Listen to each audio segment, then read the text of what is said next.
नमस्कार संस्कृत के प्रिय विद्यार्थियों, आप सभी का बहुत बहुत स्वागत है। मैं ग्रेट ब्रेस हिंदी मीडियम पर मैं पंकज तिवारी। जैसा कि मैंने आपसे वादा किया था कि बहुत जल्द मैं इसका तीसरा भाग लेकर के आऊंगा, भारतीय संस्कार। तो आज वो समय आ गया है। आप लोग भी अपनी पुस्तक अपने सामने रखिएगा। ध्यान रखें, भारतीय संस्कारों पर हमारी चर्चा हो रही थी। कक्षा 10वीं संस्कृत बिहार बोर्ड भारतीय संस्कार षष्ठम पाठ, अनुवाद भाग 3। यह हमारा षष्ठा पाठ चल रहा है, ध्यान रखना।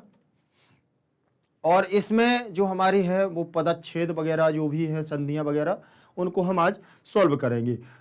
तो आप लोग भी कलम और पुस्तिका जरूर रखें, ठीक। चलिए, सबसे पहला है पदच्छेदाः।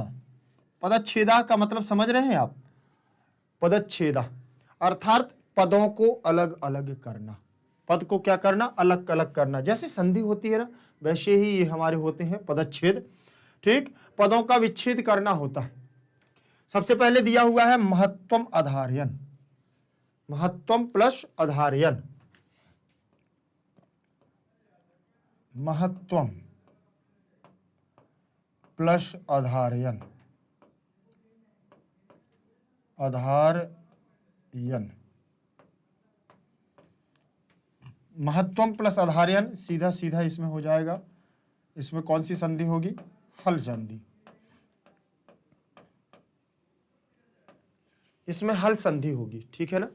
और हल संधि से क्या होता है? हल संधि का मतलब बेटा बता दूं आपको कि व्यंजन संधि। हल संधि का मतलब व्यंजन संधि होगी। और अ आएगा सीधा माँ में मिल जाएगा, माँ आधा है तो पूरा हो जाएगा और सीधे सीधे शब्द बनेगा महत्वम आधार्यन। ये आपका शब्द बन जाएगा, ठीक है ना, महत्वम आधार्यन, ऐसे बनेगा सब। तो इसमें संधि कौन सी होगी? व्यंजन संधि, जिसे हम हल संधि कहते हैं संस्कृत में, ठीक। पहला आपका ये शब्द होगा। दूसरा शब्द दिया हुआ है प्राचीन संस्कृते रभिज्ञानम। प्राचीन संस्कृति, संस्कृते प्लस अभिज्ञानम, ऐसे बनेगा। प्राचीन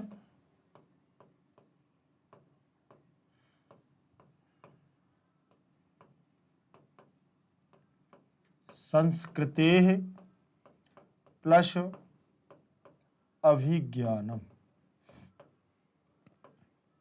अभिज्ञानम होगा कि नहीं होगा? प्राचीन संस्कृति है प्लस अभिज्ञानम। अब यहां पर ये तो स्पष्ट हो गया है कि यहां विसर्ग संधि है। कौन सी संधि है? विसर्ग संधि। विसर्ग संधि हो जाएगी। और विसर्ग संधि में अब यहां पर जो क्रम से सूत्र लगेंगे वो आप देखिएगा। सबसे पहला सूत्र लगेगा इसमें कौन सा? विसर्जनीय सह, विसर्जनीय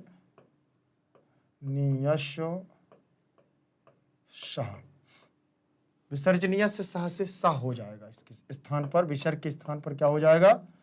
सा हो जाएगा। प्राचीन संस्कृति, प्राचीन संस्कृति श प्लस अभिज्ञानम,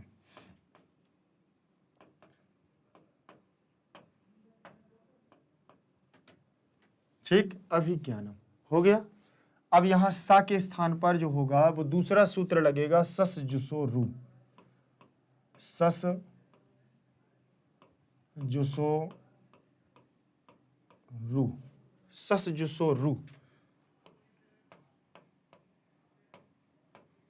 प्राचीन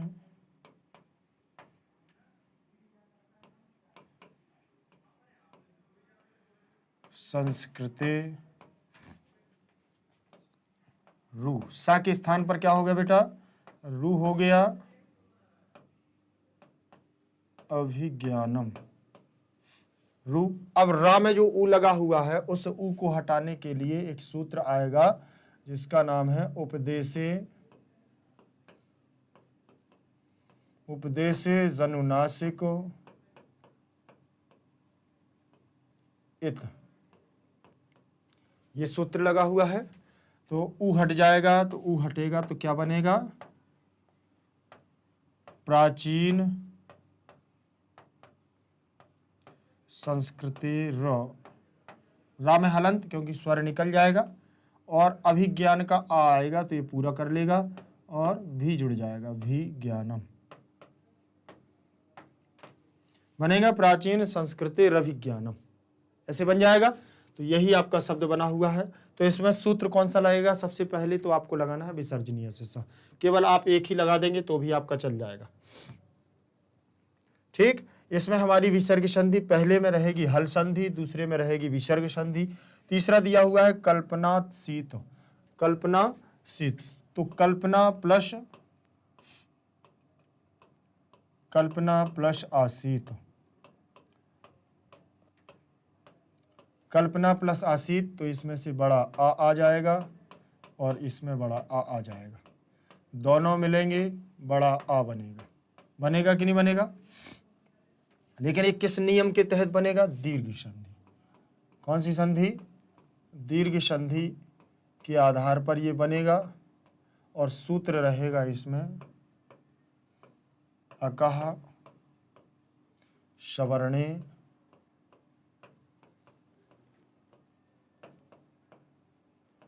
दीर्घा, अकह सवर्णे दीर्घा। तो ये क्या कहता है वो थोड़ा सा आप नियम देख लीजिए। छोटा आ या बड़ा आ पहले पद में हो, उसके बाद छोटा आ या बड़ा आ दूसरे पद में हो तो बड़ा आ बनता। छोटी ई या बड़ी ई, फिर उसके बाद छोटी ई या बड़ी ई आपस में हो तो बड़ी ई बनती। बनती है कि नहीं बनती? फिर छोटा ऊ या बड़ा ऊ, छोटा ऊ या बड़ा ऊ हो तो बड़ा ऊ बनता। ये दीर्घ संधि का नियम है। देखें जरा, अभी ऋषि का भी होगा ऐसे ही। अब इसमें क्या है, जब कल्पना में से बड़ा आ निकल गया तो कल्पन बचेगा, ना आधा हो जाएगा और बड़ा आ इसमें आ जाएगा। आशीत में से आ निकल जाएगा तो शीत बचेगा। क्यों? इसमें से आ निकल चुका है, इसमें से भी आ निकल चुका है, दोनों को मिलाकर के बड़ा आ बनाया तो बड़ा आ बीच में रख दिया। ठीक, अब इसको जब जोड़ेंगे आप, वर्ण सम्मेलन करते करेंगे तो ये बनेगा कल्पना। आपके पास क्या बचा हुआ है? सी बचा हुआ है, सी तो ये जुड़ गया है, बन गया कल्पना शीत। क्या बना? कल्पना शीत। देखें आप, ये लिखा हुआ है कल्पना शीत, तो आपके पास शब्द कौन सा रहेगा?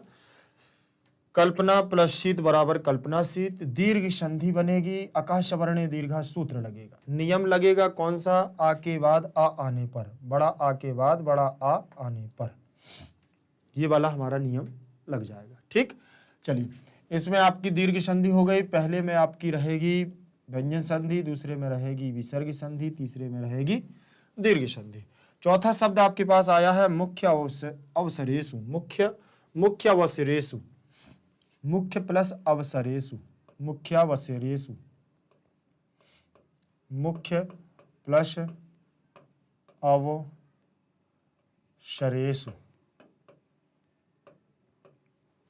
दिया हुआ है। या में से आ को ले लिया और ये आ हमारा बाहर, दोनों को लिया और बन गया बड़ा आ। बन गया ना? चलिए, अब इसको देखेंगे तो ये बनेगा हमारा मुख्य प्लस आ निकल चुका था तो वा शरेषु, वा शरेषु बना। आ को इसमें जोड़ेंगे तो ये बनेगा हमारा मुख्या। क्या बनेगा? मुख्या। और वसरेषु, वशरेषु इसमें जुड़ जाएगा तो मुख्यावसरेषु बन जाएगा। लेकिन कौन सी नियम के तहत बनेगा? वही हमारी दीर्घ संधि रहेगी। कौन सी संधि रहेगी बेटा? दीर्घ संधि। सूत्र कौन सा रहेगा? अकह सवर्णे दीर्घा, अकह सवर्णे दीर्घा सूत्र रहेगा। ठीक, अब वही नियम रहेगा आ के बाद आ आने पर, आ के बाद आ आने पर क्या बनता है? बड़ा आ बनता है। ठीक, ये हमारा दीर्घ संधि का नियम है। जस्ट इसके पहले अभी मैंने बताया है आपको कल्पना प्लस आशीत में, तो वही आपका नियम इसमें रहेगा। पूरे नियम अगर आप समझ में नहीं आ रहा है यहाँ तो आप उसको देख सकते हैं।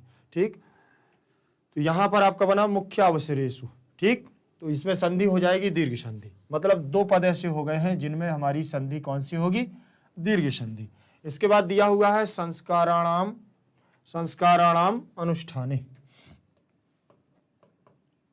संस्काराणाम प्लस अनुष्ठाने हो गया। आ को माँ में जोड़ना है और कुछ नहीं करना है, तो सीधे सीधे बनेगा आपका संस्काराणाम मनुष्ठाने। शब्द बन गया। और संधि कौन सी होगी, हल संधि। हल संधि, हल संधि बेटा समझ रहे हैं ना, व्यंजन संधि।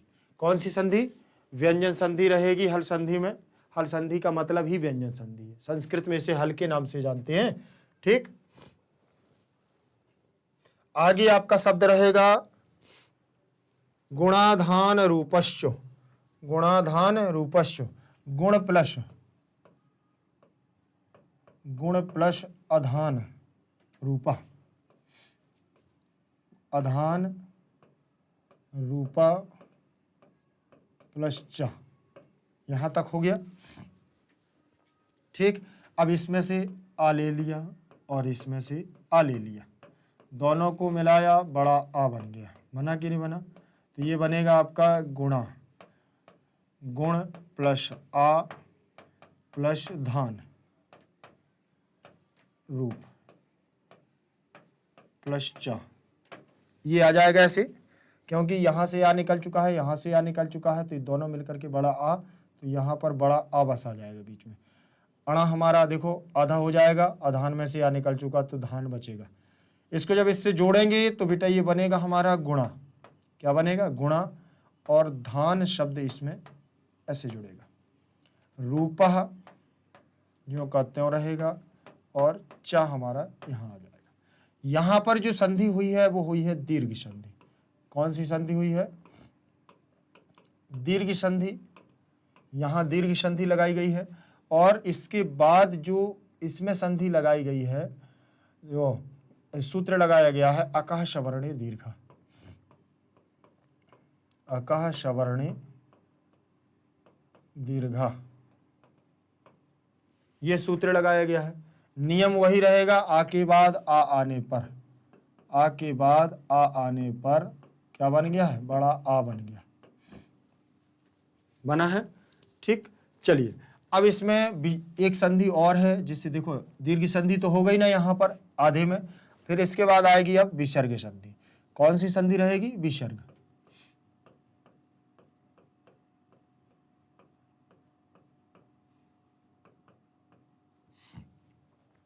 विसर्ग संधि, विसर्ग संधि में यहां पर लगेगा शाह होना है, तो सबसे पहले लगेगा सूत्र कौन सा, विसर्जनीयस्य शाह, विसर्जनीयस्य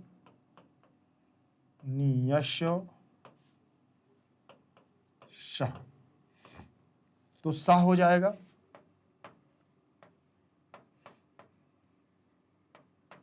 गुणाधान रूप श प्लस च हो जाएगा। चलिए अब यहां सा के स्थान पर लगेगी इश्चुत्त। इश्चुत्त हो जाएगा व्यंजन संधि के आधार पर। कौन से सूत्र से, स्तोह, इश्चुना, इश्चु, ये सूत्र लगेगा, और सा के स्थान पर ये वाला सा होगा, ता वर्ग के स्थान पर चा वर्ग होगा। ठीक, तो सा के स्थान पर शीटी वाला सा हो जाएगा, तलब्धि सा। ये बनेगा आपका कौन सा, गुणा धान रूप श, ऐसे सा हो जाएगा, और चा पीछे रहेगा। अब दोनों को जब जोड़ देंगे तो कुछ नहीं करना, ये आधा सा है तो आधा कर दो, प्लस का चिन्ह हटा दो, चा को नजदीक ले आओ, और ये बन गया है रूपश्च। कई बार सर ऐसे तो इसमें लिखा नहीं हुआ है, इसमें तो सा ऐसे बना है, तो आप इस सा को ऐसे कर दो, ऐसे बना दो, ये बन गया है गुणाधान रूपश्च। मतलब इसमें दो संधियां हैं, सबसे पहले तो विसर्ग संधि और दीर्घ संधि, दोनों संधि इसमें प्लस में आ जाएंगी। ठीक, दीर्घ संधि। ठीक बेटा, दोनों संधि इसमें रहेंगी। ये गुणाधान रूपश्च दो शब्द इसमें मिलकर के तीन शब्द हैं और बने हुए हैं हमारे, और इसमें संधि हो जाएगी दीर्घ प्लस विसर्ग। ठीक, समझ में आ गया आपको। चलिए आगे देखते हैं। इसके पास दिया हुआ है हमारा दोषापनयने, दोष प्लस अपनयने, दोष प्लस अपनयने, दोष प्लस अपनयने। तो सा में से क्या ले लिया, छोटा आ ले लिया और अपनयने का आ ले लिया, दोनों को मिलाया और क्या बनाया, बड़ा आ। दोनों को मिलाने पर क्या बन गया, बड़ा आ बन गया। और अब इसको दोष में से सा में से क्या निकल गया है, आ निकल गया, तो सा आधा बचेगा और दोनों आ मिल करके बड़ा आ बनाते हैं, तो इसको मध्य में रखा जाएगा। अपनयने का आ निकल चुका है तो पनयने, इतना हमारा पद बचेगा। आ को इसमें जोड़ देंगे तो ये बनेगा दोसा, दोसा बनेगा। फिर पनयने, इसको जोड़ देंगे, वर्ण सम्मेलन कृत्य कर देंगे तो बनेगा दोसाप नयने। क्या बन गया, दोसाप नयने। तो इसमें संधि हमारी कौन सी होगी, दीर्घ संधि, दीर्घ संधि। और दीर्घ संधि का सूत्र वही रहेगा, अकः सवर्णे, अकः सवर्णे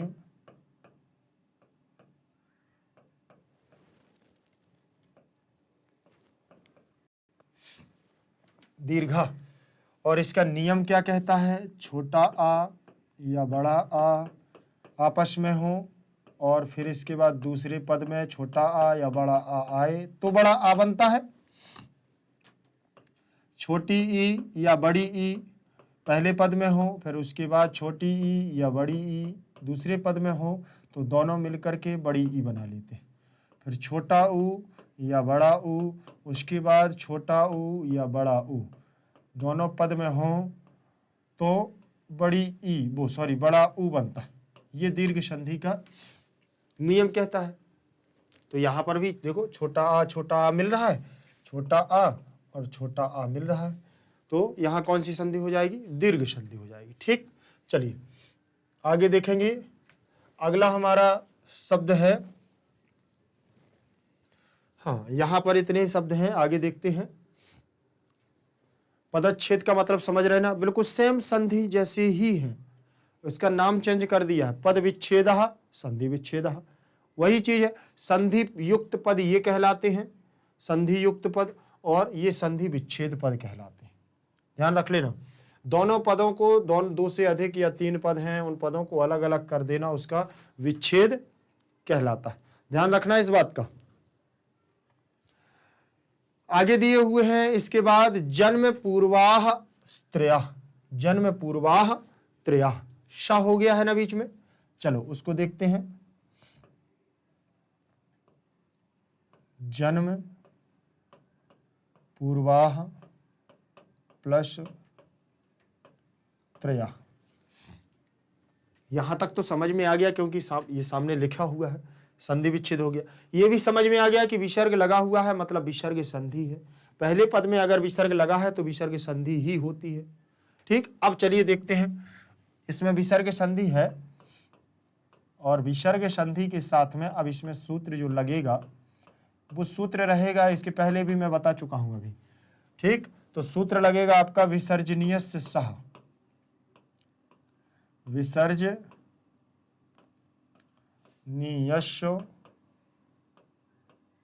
सह, विसर्जनीयस्य सह सूत्र हो जाएगा आपका।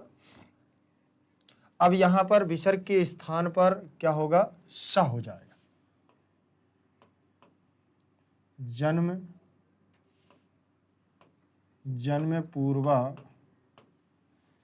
पूर्वाश प्लस त्रय, जन्म पूर्वाश प्लस त्रय। अब इसको जोड़ेंगे, कुछ नहीं करना, सा आ गया ना, अब सा आ गया है तो बस इसको सा को सीधे सीधे लिख देना है।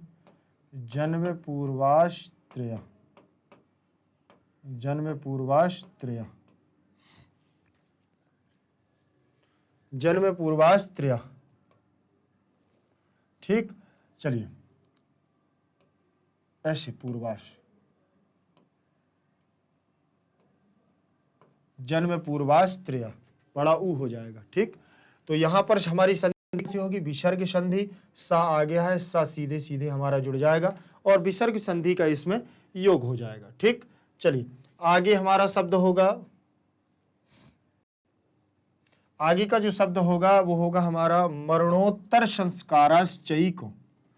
मरणोत्तर, मरण प्लस उत्तर प्लस संस्कारः प्लस चा प्लस एकः। अब इसमें देखो पद कितने हो गए, 1 2 3 4 5, 5 पद हो गए। ठीक, चलिए देखिए एक एक को करते हैं। ये लिखा हुआ है मरण प्लस उत्तर,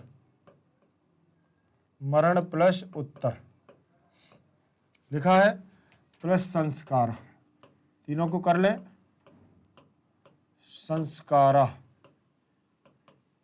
फिर इसके बाद चा और एक को बाद में कर लेंगे। ठीक, इसको एक शब्द बना लेते हैं। इसमें से आ को ले लिया और इसमें से ऊ को ले लिया। आ के बाद ऊ आने पर ओ बनता है, लेकिन कहाँ बनता है वो जानना बहुत जरूरी है। ये तो साधारण मिला करके आप बना सकते हैं, इसमें आपको मिलेगा, अब इसमें जो परिवर्तन हुआ है वो गुण संधि के आधार पर हुआ। किसकी संधि के आधार पर, गुण संधि। और गुण संधि का सूत्र जो आपका रहता है वो रहता है आद गुणा। कौन सा, आद गुणा, आद गुणा रहेगा। ठीक, अब आद गुणा जो आपका सूत्र रहेगा उसी के आधार पर यहाँ पर पहले पद में छोटा आ या बड़ा आ हो और उसके बाद अगर छोटी ई या बड़ी ई आपको मिलती है तो आप क्या बना देंगे, ए बना देंगे। इसके बाद और क्या बोले, इसके बाद अगर छोटा आ या बड़ा आ मिलता है और उसके बाद छोटा ऊ या बड़ा ऊ आता है तो क्या बनता है, बोले ओ बन जाता है। ये गुण संधि का नियम है। देखो तो आ के बाद ऊ आ गया ना, तो आ के बाद देखो ये है, आ के बाद ऊ आ गया है तो क्या बन जाएगा, ओ बन जाएगा। तो यहाँ ओ बना दिया। अब इन दोनों को देखो कैसे लिखेंगे, ये लिखा हुआ है मरण प्लस ओ प्लस उत्तर का ओ निकल चुका है तो आधा ता और रा और ये लिख जाएगा। अब इसको जोड़ेंगे तो ये बनेगा आपका कैसे, मरणो, ओ की मात्रा लग जाएगी अणा में और तर यहाँ जुड़ जाएगा, मरणोत्तर हो गया, मरणोत्तर। फिर इसके बाद संस्कारा दिया हुआ है। ठीक, तो मरणोत्तर संस्कारस, तो यहाँ पर कोई विकार नहीं है क्योंकि आ के बाद सा आने पर कोई परिवर्तन नहीं होता है किसी संधि में, तो इसको सीधे सीधे लिख दें, मरणोत्तर संस्कारा, मरणोत्तर संस्कार। ठीक, ये लिख गया। अब इसके बाद सीधे चा को लिख देते हैं। क्या लिख दिया, इसके बाद सीधे चा को लिख दिया। चा को लिख देने पर अब विसर्ग के स्थान पर क्या करना है, सा लिखना। क्या लाना है, सा को लाना है। तो वो सा कैसे आएगा वो आप देखेंगे। अब गुण संधि अभी हो गई, यहाँ एक संधि हो गई है, यहाँ कौन सी बेटा, गुण संधि। अब इसके बाद लगेगी इसमें हमारी विसर्ग संधि। कौन सी संधि लगेगी, विसर्ग संधि लगेगी। विसर्ग संधि लगेगी तो विसर्ग संधि का इसमें सूत्र लगेगा विसर्जनीयस्य सह, विसर्जनीयस्य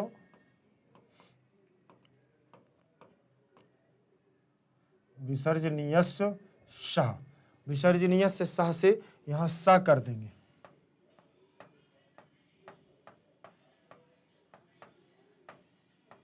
मरणोत्तर संस्कारस, संस्कारस प्लस च हो गया। अब इस सा के स्थान पर इश्चुत करना। क्या करना है, इश्चुत। वो कैसे होता है, वो होता है इस्तोह, इश्चुना, इश्चु, इस्तोह इश्चुना, इश्चु सूत्र से यहां पर सा के स्थान पर क्या हो जाएगा, ये सा के स्थान पर देखो, इस सा के स्थान पर ये सा हो जाएगा। तो यहां जोड़ देंगे मरणो, मरणोत्तर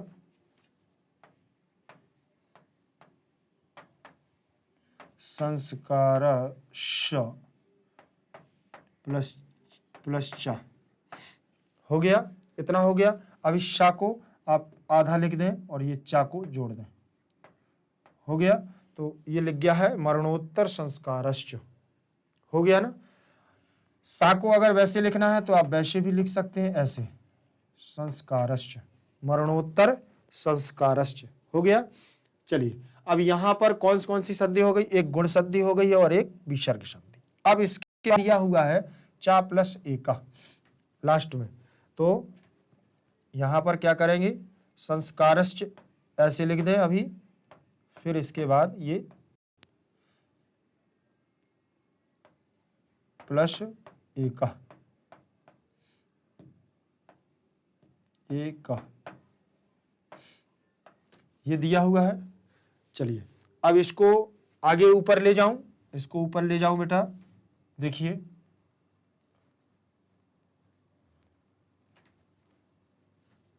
इसको ऊपर ले जाऊं,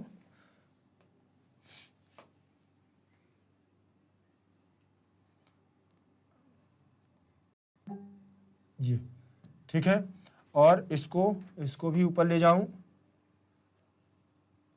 ये ठीक है। चलिए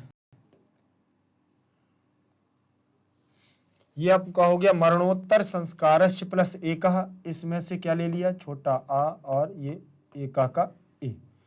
आ के बाद ए आने पर क्या बनता है, आई बनता है, लेकिन कैसे बनता है वो आपको मैं बताऊं। कैसे बनता है, वो बनता है आपका वृद्धि संधि में। किस में बनता है, वृद्धि संधि में बन गया।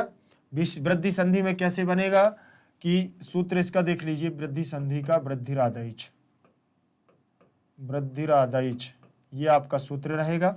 और इसमें नियम लगता है कि छोटा आ या बड़ा आ के बाद अगर ए या आई दो में से कोई भी आता है तो आई बनता।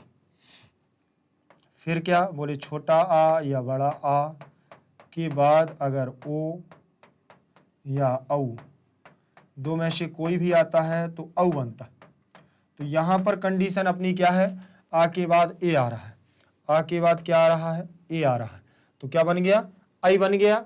अब आई बन जाएगा तो आई की मात्राएं होती हैं दो, आई की मात्राएं कितनी होती हैं, दो, औ की मात्राएं कितनी होती हैं, दो। तो दो मात्राओं के आधार पर अब इसमें जो बनेगा हमारा, ये लिखा हुआ है मरणोत्तर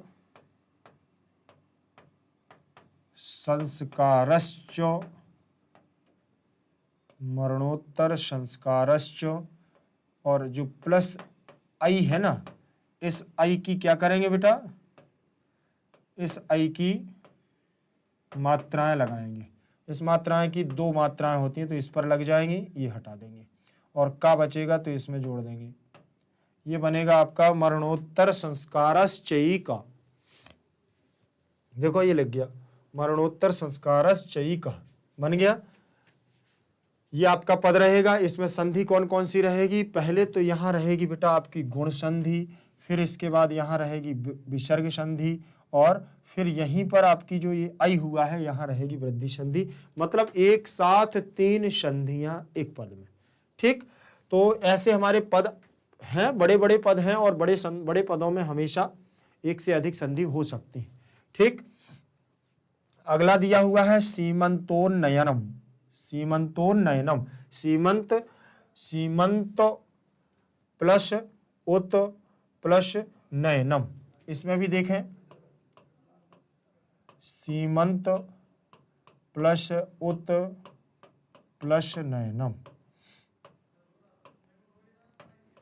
सीमंत प्लस उत प्लस नयनम। तो इसमें से आ को ले लिया और इसमें से ऊ को ले लिया, आ के बाद ऊ आने पर ओ बनता। अभी मैंने आपको बताया कि गुण संधि में ऐसा नियम होता है। देखो किसमें, गुण संधि में। आप गुण संधि लिख लें, इसमें छोटा आ या बड़ा आ के बाद अगर छोटी ई या बड़ी ई आती है तो ए बनता है। ठीक, ये हो गया। फिर छोटा आ या बड़ा आ के बाद अगर छोटा ऊ या बड़ा ऊ आता है तो ओ बनता। तो यहां तो कंडीशन ऊ वाली है ना, आ के बाद ऊ आ रहा है, तो ये आ के बाद क्या आ गया, ऊ आ गया, तो ओ बन गया। तो यहां क्या बनेगा शब्द, सीमंतो, सीमंतो हो गया, सीमंतो। फिर इसके बाद क्या है, ता, सीमंतोत, ऐसे बन गया सीमंतोत। आ के बाद ऊ हो गया ना, तो ऐसे चलिए इसको हटा देते हैं अभी। सीमंत, आ निकल चुका है, तो आ में से क्या करेंगे, यहाँ ओ बन जाएगा, तो ओ को यहाँ लिख देंगे, प्लस ता बचेगा, प्लस नयनम रहेगा। अब समझ में आ गया होगा आपको। ये दोनों को मिलाकर के यहाँ ओ बना, तो ओ बीच में आ गया। अभी ओ की मात्रा इस पर लगाएंगे, तो ये बनेगा आपका क्या, सीमंतो, सीमंतो, ता जुड़ जाएगा ऐसे, और फिर रहेगा नयनम, नयनम हो गया।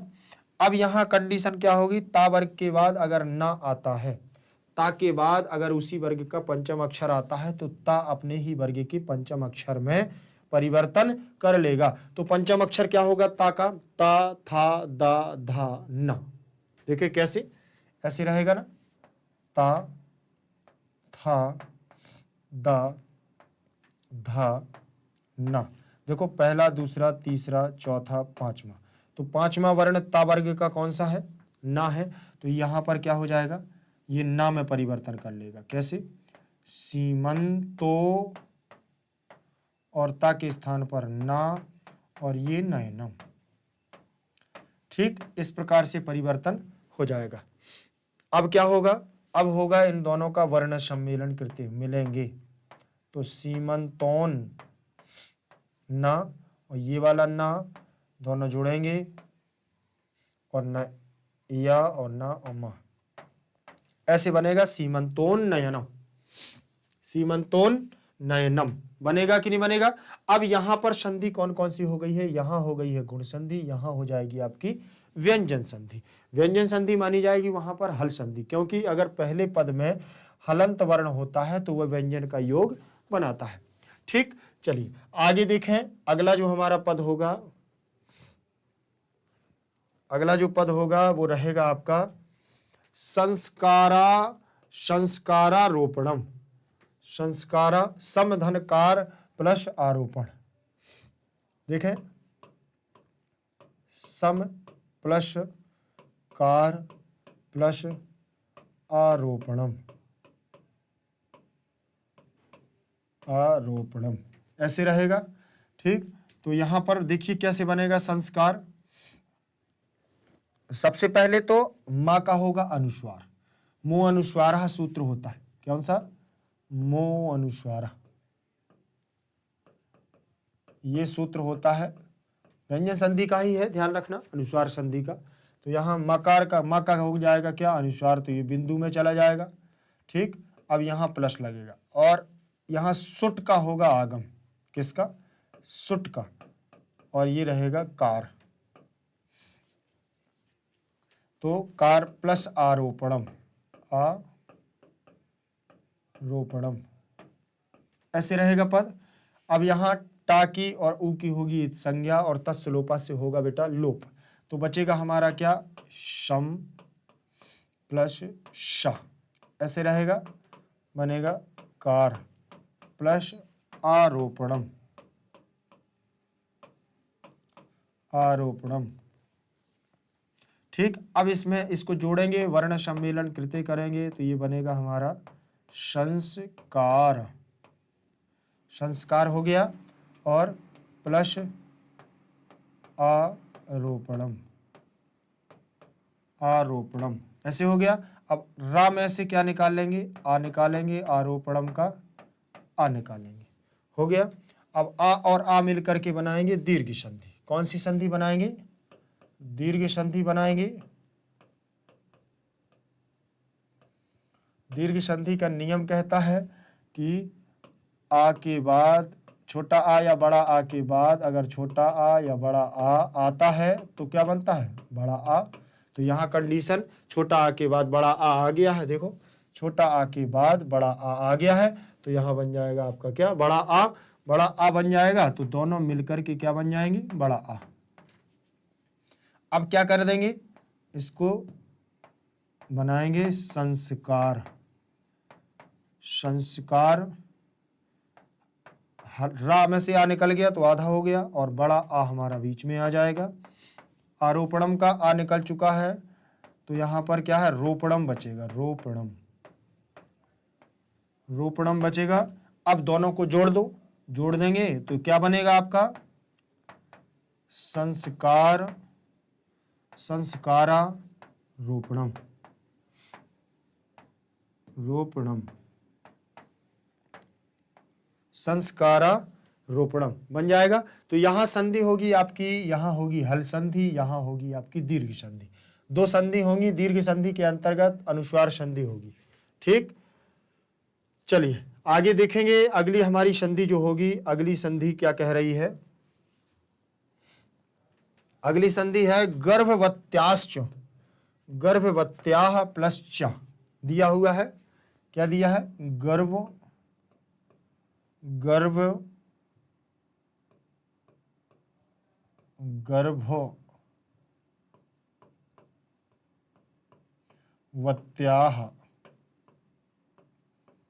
प्लस च दिया है। तो विसर्ग संधि है। कौन सी संधि है, विसर्ग संधि। और विसर्ग संधि में अब यहां क्या करना है, पहले होगा विसर्जनीय से सह, विसर्जनीय सह, तो सा कर दें, गर्भवत्यास प्लस च, इश्चुत कर दो, इस्तोह, इश्चुना, इश्चु, इस्सा के स्थान पर इस्सा को कर दो तो इश्चुत कर दिया तो ये हो जाएगा आपका क्या, गर्भवत्याश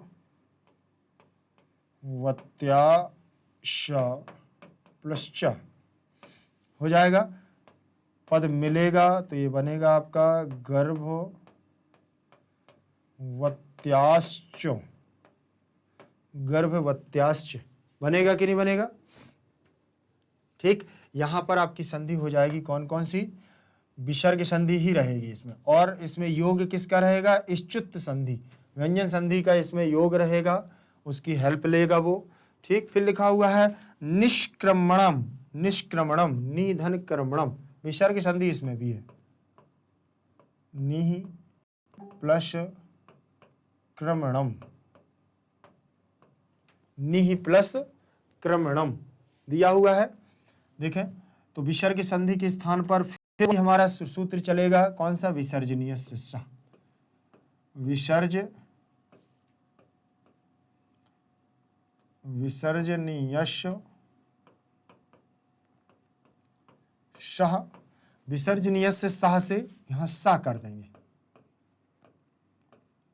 तो निस प्लस क्रमणम हो गया। अब यहां लगेगा, अब अभी तक कर रहे थे हम लोग इष्टुत, अब करेंगे इष्टुत्व। इष्टुत्व करेंगे तो यहां होगा आपका क्या, स्तोह, इष्टुना, इष्टु, ये इष्टुत्व होता है, वो इष्टुत्व होता है। यहां पर इस सा के स्थान पर षटकोण वाला सा होगा, मूर्धा सा। कौन सा, मूर्धन्य सा हो जाएगा और ये सा आपके ऐसे आ जाएगा क्रमणम। क्या बनेगा, क्रमणम बन जाएगा। ठीक, ध्यान रखना इस बात का कि इष्टुत्व और इष्टुत्व दोनों अभी मैं आपको अलग अलग कर रहा हूं, कैसे समझना है ये आपका कुछ नहीं करना। अब इसको दोनों को मिला दो, ये बन जाएगा आपका निश क्रमणम, बन गया निष्क्रमणम। ठीक, चलिए तो यहां पर भी हमारी विसर्ग संधि होगी। विसर्ग संधि में और सहयोग किसका होगा, इष्टुत्व का। तो इष्टुत्व ये लिखा है इष्टुत्व और ये लिखा हुआ है इष्चुत्व, दोनों में अंतर है। ये इस सा के स्थान पर ही परिवर्तन होता है। इस संधि में होता है षटकोण वाला सा और इस संधि में होता है सीटी वाला सा, दोनों अलग अलग। ध्यान रखना, इसको इष्चुत्व बोलते हैं, इसको इष्टुत्व बोलते हैं, ध्यान रखना इस बात का। ठीक, चलिए आगे देखें। आगे अब आपकी संधि रहेगी कर्णभेदश्चेति, कर्णभेदश्चेति, कर्णभेदः, कर्णभेदः प्लस चा प्लस इति, ये हमारे पद दिए हुए। कर्णवेदः, कर्णवेदः, कर्णवेदः, कर्णवेद, ठीक, प्लस चा प्लस इति, ठीक। तो विसर्ग के स्थान पर क्या कर देना है, विसर्ग के स्थान पर वेधा लिखा ना, धा। अब यहां विसर्ग के स्थान पर श लाना है, तो फिर वही पद रहेगा आपका विसर्ज नियस्व सा। ये बार बार मैं सूत्र क्यों लिख रहा हूं, मैं एक बार में भी आपको खिसका सकता था कि नहीं वो सूत्र देख लेना, लेकिन आप बार बार देखेंगे तभी आपको याद होगा, ठीक। और जितनी बार लिखोगे उतनी बार आपको याद होगा, ध्यान रख लेना। विसर्जनीय से सह से यहां पर क्या हो जाएगा, कर्ण वे ध श प्लस च प्लस इति, ऐसे हो गया। अब यहां पर इश्चुत संधि होगी तो इस्तो हो, इश्चुना, इश्चु, ये सूत्र हो जाएगा। इस सा के स्थान पर ये सा हो जाएगा। तो यहां पर देखें, ये होगा आपका कर्ण वेध श प्लस च, कर्ण वेधश प्लस इति। अब इसको जोड़ देंगे तो ये बनेगा आपका कैसे, कर्ण वेधश, कर्ण वेधश च, ऐसे आ जाएगा। चलिए अब इसके बाद इति दिया हुआ है, क्या दिया है, इति। अब चा यहां पर है, पूरा है आपका, सा आपका आधा है। देखो चा आपका पूरा है, सा आपका आधा है। चलो ऐसे नहीं लिखना तो ऐसे देख लो, ये चा आपका पूरा है ना, चा में से क्या निकाल लिया, आ को निकाल लिया और इति का ई निकाल लिया। आ के बाद ई आने पर ए बनता है कौन सी संधि में, चलिए मैं बताता हूं, गुण संधि में। आप लोग कमेंट में जरूर बता दिया करें कि आपको समझ में आ रहा है कि नहीं आ रहा है, और यदि जहां पर आपको अगर यह है, आपको मालूम है कि आ के बाद ई आने पर ये बनता है, तो भी आपको लिखना ही है। आप लिख के बताएंगे तो मुझे भी पता चलेगा कि इतने लोग हमारे क्या है जिनसे बन रहा है, और जितने से नहीं बन रहा है उनको मैं सिखा रहा हूं बस, ठीक। और जिनसे बन रहा है वो और अतिरिक्त अपनी छोटी छोटी कमियों को दूर कर रहे हैं, ठीक। चलिए तो आ के बाद ई आने पर कौन सी संधि होगी, गुण संधि, गुण संधि बनेगी। और गुण संधि का नियम होगा कि छोटा आ या बड़ा आ के बाद अगर छोटी ई या बड़ी ई आती है तो क्या बनता है, ए बनता है। छोटा आ या बड़ा आ के बाद अगर छोटा ऊ या बड़ा ऊ आता है तो ओ बनता है, ओ बनता है। तो यहां आ के बाद ई आ रहा है, देखो छोटा आ के बाद छोटी ई आ गया तो ए बन गया। अब देखना यहां ए बन गया है तो कैसे बनेगा, कर्ण वेध और शा, चा में से आ निकल गया था तो आधा हो जाएगा, ए की मात्रा यहां लग जाएगी और इति में से केवल ती शेष रहेगा, ठीक। ये की मात्रा इस पर लगेगी कैसे, देखो कर्ण वेध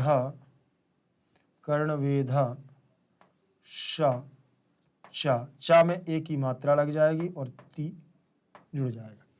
कर्ण वेधश्चेति क्या है, देखिए यहां शब्द देखें, कर्ण वेधश्चेति, तो इसमें आपका विसर्ग संधि भी है और गुण संधि भी, दोनों संधियां इसमें आपकी मिल रही हैं, ठीक। आपका ये पद बन जाएगा कर्ण वेधश्चेति, ठीक है बेटा।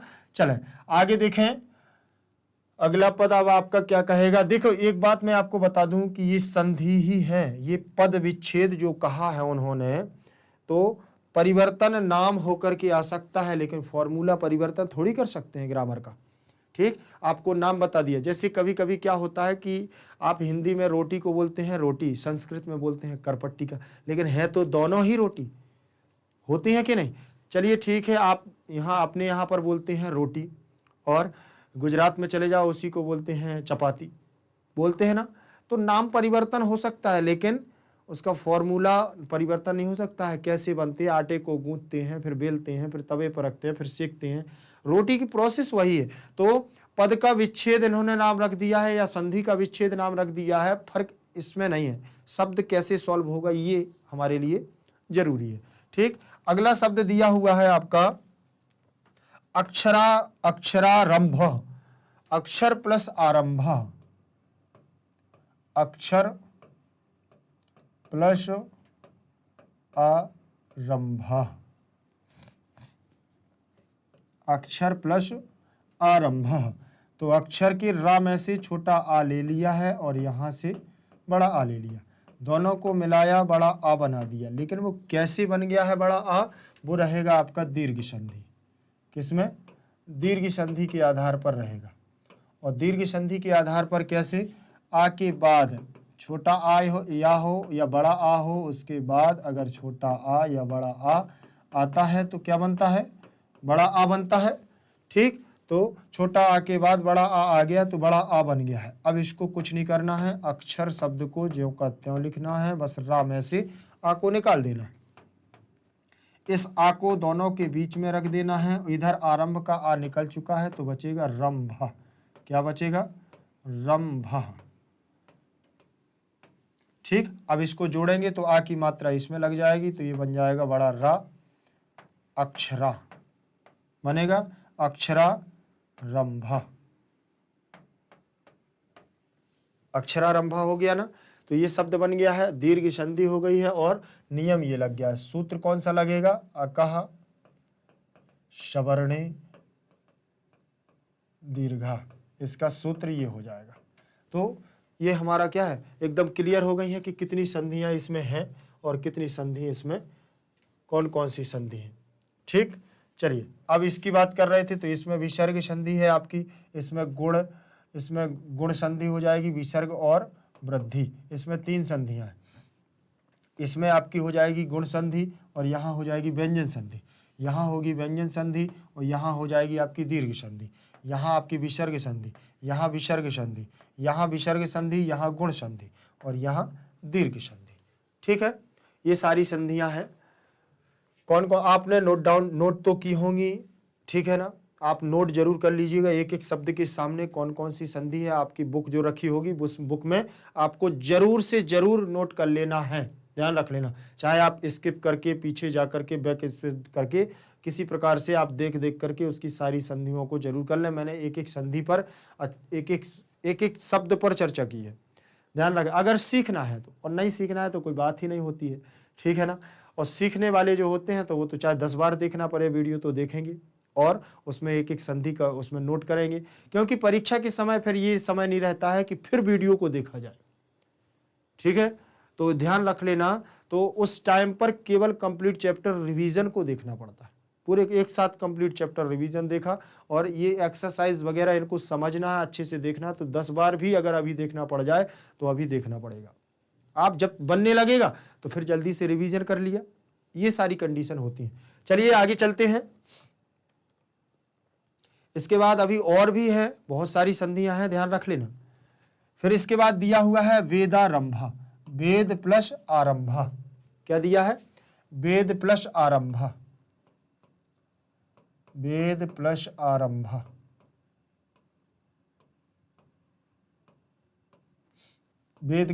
वेद में दा में से आ ले लिया प्लस आरंभ का आ ले लिया, ठीक है बेटा। अब दोनों के आ को ले लेना, आ के बाद आ आने पर बड़ा आ बनता है। ये तो आपको पता है कौन सी संधि है। आप भी थोड़ा सा एक बार कमेंट में जरूर लिख दिया करो कौन सी संधि है। कौन सी संधि? इसमें दीर्घ संधि। सूत्र कौन सा है आपका? अकह सवर्णे दीर्घा, अकह सवर्णे दीर्घा आपका सूत्र है। इसमें नियम क्या लगता है बेटा? इसमें नियम लगता है आपका आ के बाद छोटा आ या बड़ा आ के बाद अगर छोटा आ या बड़ा आ आता है तो बड़ा आ बनता है। ये आपका रहेगा इसमें नियम। इसी प्रकार से छोटी ई या बड़ी ई प्लस छोटी ई या बड़ी ई आमने सामने होती है तो बड़ी ई बनती है। ये नियम है दीर्घ संधि का। तो यहाँ पर आ के बाद आ गया, छोटा आ के बाद बड़ा आ गया तो बड़ा आ बन जाएगा। फिर इसके बाद ये बना दिया है क्या? वेद में से आ निकल चुका है, तो यहाँ पर बड़ा आ हो जाएगा और आरंभ का केवल रंभा बचा हुआ है। क्या बचा है? रंभा बचा है। तो आ इसमें जुड़ेगा तो ये बनेगा वेदा। क्या बनेगा? वेदा। और रंभा इसमें जुड़ जाएगा तो ये बनेगा आपका क्या? वेदा रंभा। बनेगा कि नहीं बनेगा? वेदा रंभा। ये आपकी संधि कौन सी हो जाएगी बेटा? दीर्घ संधि। सूत्र कौन सा हो जाएगा? अकाह सवर्णे दीर्घा। ठीक, इसमें दीर्घ संधि है आपकी, ध्यान रखना आप। तो वेद प्लस आरंभा बराबर वेदारंभा। आप लोग ये शब्द सीखते जरूर जाना, क्योंकि परीक्षा के समय आप लोगों को बहुत ज्यादा हेल्प मिलेगी इन सारी चीजों से। के शांता। और सबसे बड़ी बात तो ये है कि ये पूरे चैप्टर के ही शब्द है। जब चैप्टर का कोई अपठित गद्यांश वगैरह आता है और उसका अर्थ निकालना होता है, तो ये सारी चीजें कैसे पता चलती हैं? चैप्टर में, कि ये सारी चैप्टर के शब्द हैं। केस प्लस अंतः, तो यहां देख लें, केस प्लस अंतः, इसका आ ले लिया और इसका आ ले लिया, दोनों को मिलाया, बड़ा आ बना दिया। बन गया ना बड़ा आ। तो इसमें भी वही दीर्घ संधि रहेगी। कौन सी संधि? दीर्घ संधि रहेगी। वही हमारा नियम रहेगा, छोटा आ के बाद, छोटा आ या बड़ा आ के बाद छोटा आ या बड़ा आ आता है तो बड़ा आ बनता है। ठीक है, तो यहां पर बनेगा केस, सा में से आ निकल गया है तो सा आधा हो गया है, और अंत दोनों को मिलाने पर बड़ा आ बना तो बीच में आ जाएगा। अंत में से आ निकल गया तो आधा ना और तह बचेगा आपका। आ को सा में जोड़ेंगे तो ये बनेगा केसा। केसा हो गया और ता जुड़ जाएगा केशांता। क्या बन गया है? केशांता। ठीक, चलिए आगे देखें। इसमें दीर्घ संधि है, अभी मैंने इसके पहले दीर्घ संधि आपको बताई भी थी। ठीक, फिर इसके बाद दिया हुआ है गोदान संस्कारोपि। गोदान संस्कारोपि, तो गोदान संस्कारः प्लस अपि, यहां हमारी विसर्ग संधि हो गई। ठीक, गोदान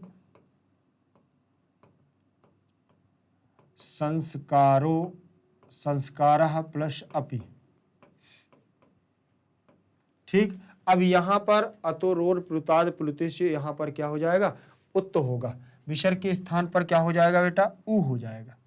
विसर्ग के स्थान पर क्या होगा? उ हो जाएगा। तो गोदान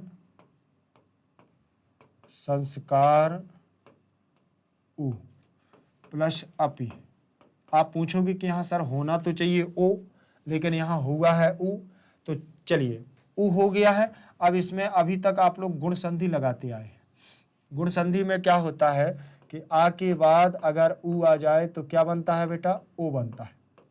बनता है, तो यहाँ देखो रा में आ है, रा पूरा है ना, तो रा में आ हो गया और ये बाद में हमारा उ आ गया, तो आ और उ मिलकर के क्या बना लेंगे? ओ बना लेंगे। ओ कैसे बनेगा? वो ऐसे बनेगा, देखना, यहां लिख देंगे गोदान संस्कार और ओ प्लस अपि। ठीक, तो विसर्ग के स्थान पर क्या हो गया है? आ और उ मिलकर के उत्त संधि का योग हो गया है, और उत्त संधि के आधार पर यहां पर ओ हो जाएगा। मात्रा इसमें जोड़ दी जाएगी। कैसे? ये बनेगा आपका गोदान संस्कारों, और आ जाएगा हमारा किसमें? अवग्रह के रूप में। आ जाएगा हमारा किसमें? अवग्रह अर्थात खंडाकार आ। संस्कृत में इसे बोलते हैं खंडाकार आ। कैसे? चंपक पुष्पक न्यायन खंडाकारो न विधीयते। ठीक, इसमें आ क्या होता है कि आ का उच्चारण तो होता है, लेकिन केवल जो उच्चारण करता है उसी को समझ में आता। संस्कारोपि, संस्कारो अपि नहीं, संस्कारो अपि नहीं, संस्कारोपि, ध्यान रखना, संस्कारोपि। तो उस बोलने वाले को समझ में आना चाहिए कि यहां पर आ है, सामने वाले को समझ में नहीं आना चाहिए कि आ का उच्चारण किया जा रहा है, मुख से बाहर नहीं निकलना चाहिए। संस्कारोपि ऐसे पढ़ेंगे, संस्कारोपि। ठीक, आपने बहुत शब्द, एक शब्द सुना होगा, कौन सा? कोपी। इसको कई लोग पढ़ते हैं को अपि, कोअपि, जो कोअपि पढ़ते हैं वो गलत पढ़ते हैं, इसको पढ़ना पड़ेगा आपको कोपी। क्या पढ़ना पड़ेगा? कोपी, क्योंकि यह आ है जो ये केवल खुशबू मात्र के लिए अपने पास होता है, इसको केवल महसूस किया जाता है, इसका उच्चारण नहीं किया जाता। ठीक, चलिए आगे देखेंगे। इसमें आपकी विसर्ग संधि हो गई है संस्कारोपी में। इसके बाद दिया हुआ है निरीक्षणम, निरीक्षणम, निहि प्लस ईक्षणम, निहि प्लस ईक्षणम, निहि प्लस ईक्षणम, निहि प्लस ईक्षणम दिया हुआ है। तो विसर्ग के स्थान पर क्या करेंगे? सबसे पहले पहली तो संधि हो गई इसमें विसर्ग संधि, संधि तो हो जाएगी इसमें विसर्ग संधि, ये तो समझ में आ गया। अब इसमें सूत्र लगेगा आपका विसर्ज नियस्य सह, विसर्जनीय सह से विसर्ग के स्थान पर हो जाएगा क्या? सह,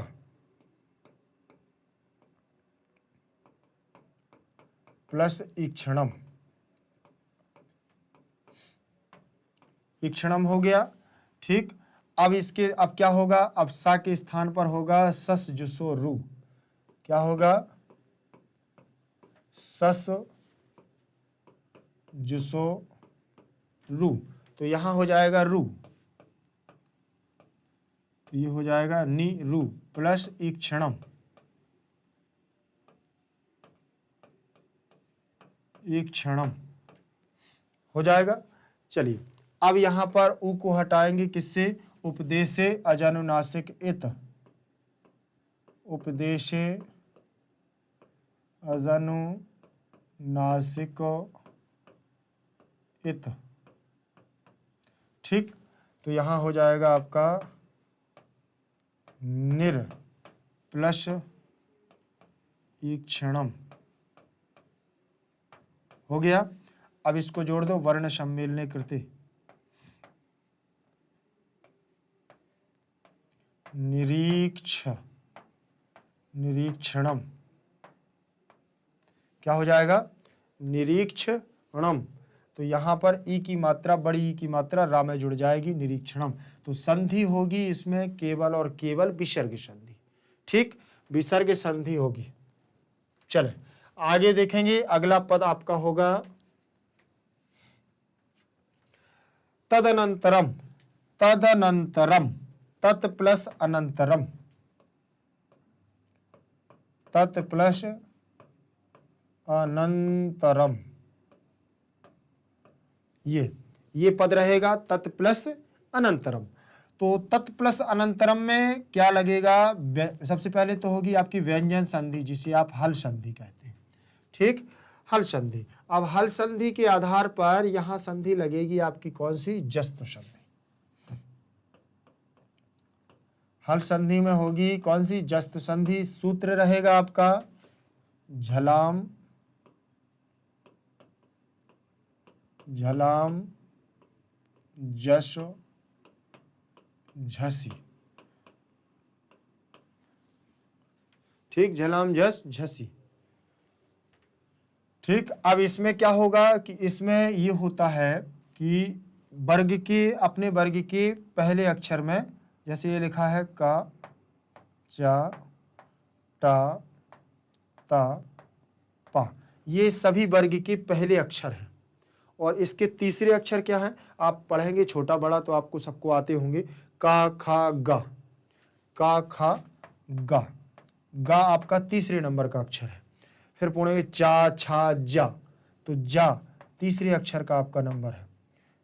टा, ठा, डा, तो ये भी आपका क्या है? तीसरे अक्षर का वर्ण है। ता, था, दा, तो दा भी आपका क्या है? तीसरे नंबर का अक्षर है। पा, फा, बा, तो बा भी आपका क्या है? तीसरे नंबर का अक्षर है। अब यहां तो ये सारी चीजें, ये कैसे? ये इस झलाम जस झसी सूत्र के आधार पर होता है। ये कैसे? तो पहले वर्ण में ता है, ता वर्ग है, तो ता का तीसरा अक्षर क्या दिया हुआ है? देखो, ता का तीसरा अक्षर दा, तो ता के स्थान पर दा कर दिया। और यहां पर लिखा हुआ है अनंतरम, सीधा सीधा लिखा हुआ है अनंतरम दिया है ना। अब इसमें कुछ नहीं कर देना है, आ को इसमें जोड़ देना है, शुद्धा हो जाएगा आपका क्या पूरा। ये हलंत नीचे से हट जाएगी और आ यहाँ से हट जाएगा क्योंकि इसके अंदर चला गया है, तो नंतरम यहाँ बचेगा, नंतरम। तो ये बन गया है तदनंतरम। क्या बन गया? तदनंतरम। तो कौन सी संधि होगी इसमें? वैसे तो व्यंजन संधि हल संधि है, और अगर अंदर से पूछे तो आप बोलेंगे जसत्व संधि है। ठीक, पहले वर्ण का तीसरे वर्ण में परिवर्तन, पहले वर्ण का तीसरे वर्ण में परिवर्तन। ठीक है बेटा, चलिए आगे देखेंगे। अगला शब्द है पुनरावर्तन्ते, पुनरावर्तन्ते, पुनः प्लस आवर्तन्ते,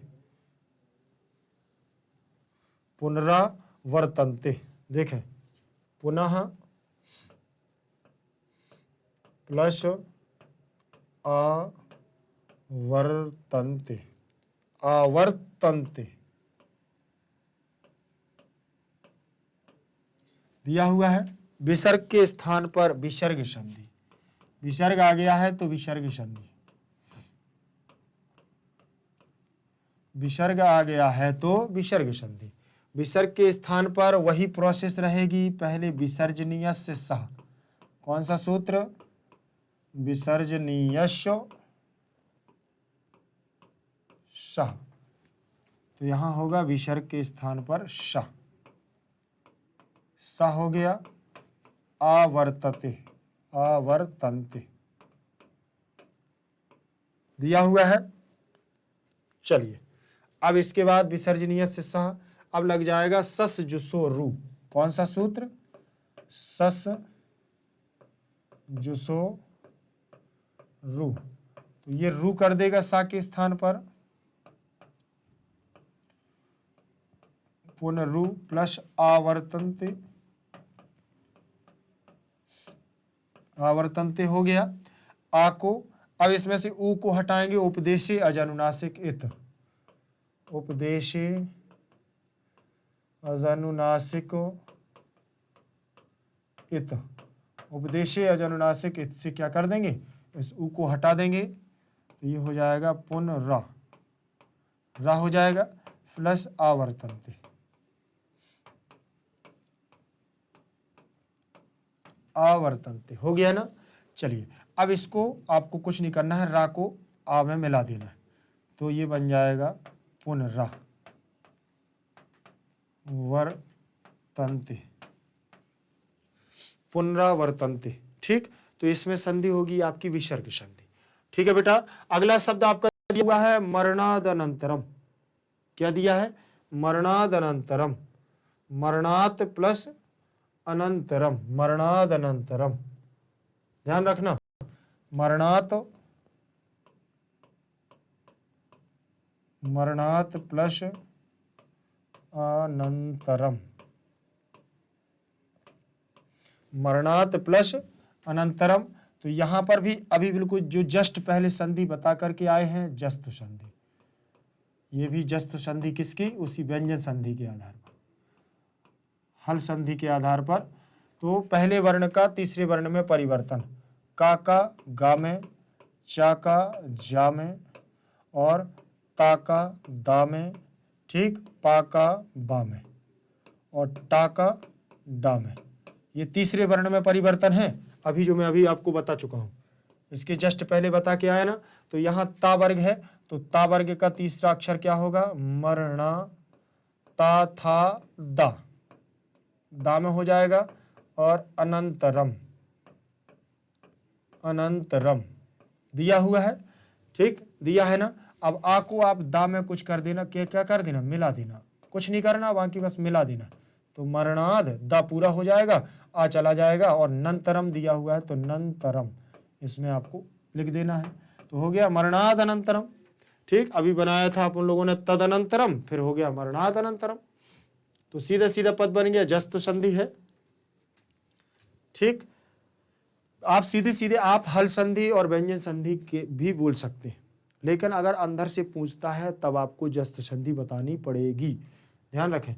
फिर दिया हुआ है अंत्येष्टि, अंत्य प्लस इष्टि, अंत्य प्लस इष्टि, अंत प्लस इष्टि दिया हुआ है। तो अंत्येष्टि मतलब जानते हैं, अंतिम संस्कार, अंत्येष्टि संस्कार जिसे बोलते हैं, अंतिम संस्कार जो शमशान में जाते हैं। कोरोना के टाइम पे तो बहुत सारी चीजें देखने को मिली हैं, वही है अंत्येष्टि संस्कार, अंतिम संस्कार। ठीक, तो अंत्य प्लस इष्टि दिया हुआ है, तो इसमें से ले लिया है आ और इसमें से ले लिया है ई, और आ के बाद ई आने पर क्या बनता है बेटा, ए बनता है। कौन सी संधि होगी आप बताएं कमेंट में लिख करके। इसमें होगी गुण संधि, गुण संधि होगी। ठीक, गुण संधि होगी, और इसमें सूत्र आपका रहेगा आद गुणा, आद गुणा।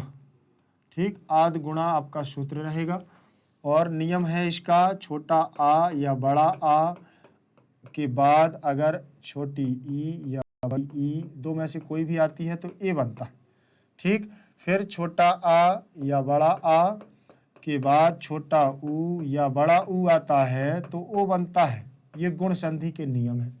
तो यहाँ आ के बाद ई आ गया है, आ के बाद क्या आया है, ई आया है, तो ए बन गया है। अब यहाँ बनेगा हमारा क्या बेटा, अंत्य। या में से आ निकल चुका है तो आधा हो गया है, और दोनों को बनाने पर क्या निकाला है, ए बना, तो ए को मध्य में लिख दिया। इष्टि का ई निकल चुका है तो आधा शा और टी, ये हमारा यहाँ बचेगा। अब ए की मात्रा या पे लगाएंगे, देखिए अंत्य, अंत ए बन जाएगा, और ष्टि बना हुआ है ऐसे, अंत्येष्टि बनेगा कि नहीं बनेगा, तो गुण संधि हो जाएगी, सीधी सीधी बात है।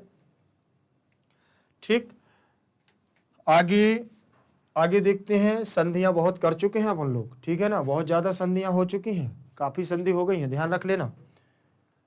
इसके बाद अब आया हुआ है पदार्थ। पद का अर्थ क्या आया है बेटा, पदार्थ, पद का अर्थ। अब देखना यहीं पर पदार्थ में पद प्लस अर्थ, पद प्लस अर्थ बराबर क्या हो जाएगा, पदार्थ। दीर्घ संधि है इस शब्द में। कौन सी संधि है, दीर्घ संधि, जो अभी आपको बता के आए ना, छोटा आ और छोटा आ दोनों मिलेंगे, क्या बनेगा, बड़ा आ, और बन जाएगा पदार्थ। ठीक, चलिए अब पदों के अर्थों को जानना है। लिखा हुआ है इसमें कि गुणाधान रूपाः संस्कारा। ठीक, गुणाधान रूपाः संस्कारा, तो परिष्कारा, गुणाधान रूपाः, तो इसका हो जाएगा आपका परिष्कारा। संस्कार परिष्कार गुणों का आधान, वही होता है आपका संस्कार परिष्कार गुणों का आधान, जिसे कहते हैं गुणाधान रूपा संस्कारा। ठीक, और ये परिष्कारा, ये आपकी क्या है, ये व्याख्या दिया हुई, ये व्याख्या है। फिर इसके बाद दिया हुआ अभिज्ञानम। अभिज्ञानम का मतलब होता है परिचयः, और अर्थ होगा आपका क्या, पहचान। आप लोगों ने एक चीज देखी होगी, एक आपने कालिदास की रचना सुनी होगी, अभिज्ञान शाकुंतलम, अभिज्ञान शाकुंतलम, कालिदास की रचना सुनी है आप लोगों ने, अभिज्ञान शाकुंतलम। बस, तो आप देखना कि उसमें राजा आपने सुनी होगी कहानी, तो उसमें है राजा दुष्यंत अपनी अंगूठी शकुंतला को दे करके जाते, जिसे मुद्रिका कहते हैं। ठीक, उस मुद्रिका को अभिज्ञान भी कहा गया है। अभिधान, अभिज्ञान वही है पहचान। उसी की पहचान की वजह से राजा दुष्यंत शकुंतला को पहचानते हैं, दोबारा उनको अपनाते हैं। अगर वो अंगूठी ना होती, वो पहचान ना होती, तो राजा दुष्यंत शकुंतला को ना पहचानते, क्योंकि वो भूल चुके थे। क्योंकि राजा वो उनके ऋषि दुर्वासा की श्राप लगी हुई थी उनको, कि त्वम चिंतयामि मयि सा विरक्ता, जिसका तू चिंतन कर रही है वो तुझे भूल जाए। बहुत खतरनाक दिया था उन्होंने श्राप, ठीक है ना। त्वाम चिंतयामि मयि सा विरक्ता, जो तुम्हें चिंतन, जिसका तू चिंतन कर रही है वो तुझे भूल जाए। इतना खतरनाक श्राप तो कभी किसी को नहीं मिला होगा, शकुंतला को मिला था ऋषि दुर्वासा के द्वारा। ठीक, तो अभिज्ञानम माने परिचय, परिचय है, पहचान है। जैसे आपसे पूछा जाए कि आपका अभिज्ञान क्या है, तो आप अपना परिचय देंगे। संस्कृत में अभिज्ञान बोलते हैं, परिचय को अभिज्ञान, परिचय भी बोलती है। ठीक, और आपकी पहचान, अगर हिंदी की बात करें तो आपसे पूछा जाए आपकी पहचान क्या है, तो आप अपना नाम बताओगे, अपने पिताजी का नाम बताओगे, अपने गांव का नाम बताओगे, यही तो आप पूरा परिचय देते हैं, यही तो आपकी पहचान है। और क्या है। लेकिन अपनी सेल्फ पहचान, आपकी सेल्फ जो आपकी अभिज्ञान होगा, तब जब तक आप पढ़ लिख करके अपने स्वयं से कोई कार्य नहीं करोगे, जब तक आपकी पहचान नहीं होगी। अभी तो क्या है बात, अभी आपको बताना पड़ता है मैं पिताजी के नाम से मैं उनका लड़का, लेकिन जब आपकी पहचान हो जाएगी तब आपको अपने नाम से जाना जाएगी। ठीक, चलिए इसके बाद दूसरा शब्द दिया हुआ अगला कल्पना। कल्पना का मतलब होता है अभिधारणा, अवधारणा सोच। ठीक, आप क्या कल्पना करते हैं, आप क्या सोचते हैं दूसरे के प्रति, आपके मन में भाव क्या है दूसरे के प्रति, वही है कल्पना। ठीक, काल्पनिक भाव जिसे कहते हैं, आप मन में सोच रहे हैं कि यहाँ से वहाँ जा रहे हैं घूमने के लिए, आप सोच रहे हैं कि मैंने ये कर दिया है, आप सोच रहे हो कि प्रधानमंत्री से आप बात कर रहे हो। हाँ, ये सारी चीजें कल्पना में जो चीजें, हो सकता है आप मन में सोच रहे हो कि आप एरोप्लेन ड्राइव कर रहे हो, तो ये कल्पना, जब तक उनके लिए काम नहीं किया, कल्पना करोगे, आप सोचोगे, सोच आपकी भावनाएं क्या है, वो है कल्पना। अभिधारणा, ठीक, अवधारणा, अभिधारणा, ये सोच। फिर लिखा हुआ है दोषाप नयने, क्या दिया हुआ है, दोषाप नयने, दोष निवारणे, दोषों का उपनयन होना, दोषों को दूर करना। ठीक, दोषों का उपनयन होना, दोषाप नयने, और दोष निवारणे मतलब दोषों का निवारण करना, हटा देना, दोषों को दूर करना। अपने से अगर आपके अपने अंदर कोई भी बुराई है और उसको हम दूर करते हैं तो वो कहलाता है दोषाप नयने। ठीक, और सरल भाषा में आएंगे दोष निवारणे, और अगर हिंदी में आएंगे तो दोषों को दूर करना, ठीक, करने में। अगला पद दिया हुआ है गुणाधाने, गुणाधाने, गुणाधान अंगीकारे, गुणों को ग्रहण करना, गुणों को ग्रहण करना। ठीक, गुणाधाने, आधान कर लेना, धई धातु से धाने बनता है ग्रहण करने के अर्थ में, और अब गुणों को अधाने अर्थात अंगीकार करना, उनको अपनाना, कोई अच्छी चीज मिलती है उनको अपना लेना, गुणाधान करना होता है। ठीक, गुणों को ग्रहण करना। फिर अगला शब्द दिया हुआ निष्क्रमण, निष्क्रमणम, बहिर्गमनम, निष्क्रमणम मतलब बहिर्गमनम, बाहर जाना। ठीक, बाहर निकालना या बाहर दूर करना, अपने से दूर करना, बाहर निकालना, कुछ भी है तो वो हो जाएगा आपका निष्क्रमणम। ठीक, निष्क्रमण कर देना, बहिर्गमन कर देना, गांव से बाहर, बहिर्गमनम। ठीक, ग्राम गमनम, ग्रामात बहिर्गमनम, गांव से बाहर करना, तो ऐसे बहिर्गमन मतलब दूर कर देना। अगला शब्द है अन्नप्राशनम, अन्न स्वीकरणम, अन्न का भोजन, अन्नप्राशनम।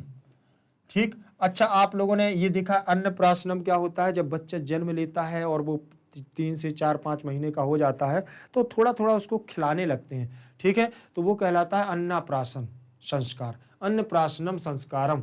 ठीक, अर्थात उसको अन्न खिलाने का संस्कार, क्योंकि ये हम लोग पढ़ रहे हैं, जो लेसन पढ़ रहे हैं, जो हमारा चैप्टर का नाम है वो है भारतीय संस्कारः, यही पढ़ रहे हैं ना। भारतीय संस्कार जो हमारा चैप्टर है उसमें उन्होंने बताया है कि अन्नप्राशन जब होता है, बच्चा 4-5-6 महीने का हो जाता है, उसको थोड़ा थोड़ा खिलाने की कोशिश होती है नाना नानी के यहाँ पर। तो ये सारी चीजें क्या है, अन्न स्वीकरणम, अन्न स्वीकरणम या अन्नप्राशनम करना, अर्थात अन्न का भोजन उनको कराना, कुछ ना कुछ नमक आदि गेहूं गेहूं उनको खिलाना। तो ये अन्न प्राशनम। उपनयनम, उपनयन का होता है गुरोह सानिध्य प्रापणम, अर्थात गुरु के पास जाने वाला संस्कार कहलाता है उपनयन संस्कार। गुरु के पास जाएंगे और उपनयन संस्कार होगा। ठीक, इसमें क्या होता है, पुराह गुरु शिष्यम स्व आश्रमम प्रति नयति, इसमें अतः संस्कारस्य नाम उपनयनम अस्ति। उन्होंने कहा है कि प्राचीन काल में गुरु और शिष्य जब अपने शिष्य को गुरु अपने आश्रम ले जाते थे, नयति माने ले जाते थे, अतः संस्कार, इस संस्कार को हम उपनयन संस्कार कहते हैं। जब गुरु के पास जाते हैं बच्चे और वहीं उन्हीं के आश्रम में रहते हैं, वो हमारा उपनयन संस्कार होता है। ठीक, गुरु सानिध्य प्रापणम, गुरु के सानिध्य में अध्ययन अध्यापन होता है, वहीं रहते हैं, काम करते हैं और वहीं पढ़ते हैं और उन्हीं की जिम्मेदारी पूरी होती है, वो कहलाता है उपनयन संस्कार। फिर लिखा हुआ है क्षौर कर्म केशस्य कर्तनम। क्षौर कर्म का मतलब होता है जब आप, ये तो अपने यहाँ भी होता है, नॉर्मली हम लोग देखते हैं जब बच्चा 7-8 महीने का हो जाता है तो फिर मुंडन संस्कार करवाते हैं, उसकी झालर, झालर अर्थात झलरिया कहीं कहीं पर झलरिया बोलते हैं, कहीं झालर बोलते हैं, कहीं छौर कर्म, कहीं मुंडन संस्कार। तो इस प्रकार के ये मुंडन संस्कार का मतलब है केश कर्तनम, केशस्य कर्तनम, बालों का कटना, केशों को काटने वाला कर्म, वही कहलाता है छौर कर्म, मुंडन संस्कार। ठीक, तो ये हो जाता है अपना छौर कर्म संस्कार बच्चों का। ये संस्कार उन्होंने बताया 16 संस्कार होते हैं मनुष्य के जीवन में। इन संस्कारों का बहुत महत्व होता है जीवन में, इसीलिए यहाँ पर भारतीय संस्कारों की बात कही जा रही है। सबके यहाँ इनका नाम परिवर्तन हो सकता है, लेकिन ये कर्म होते जरूर हैं, ये सब जगह है। चाहे आप यूपी में हो, चाहे बिहार में हो, चाहे एमपी में हो, चाहे महाराष्ट्र में हो, भारत के हैं तो ये संस्कार होंगे। यही है भारतीय संस्कार।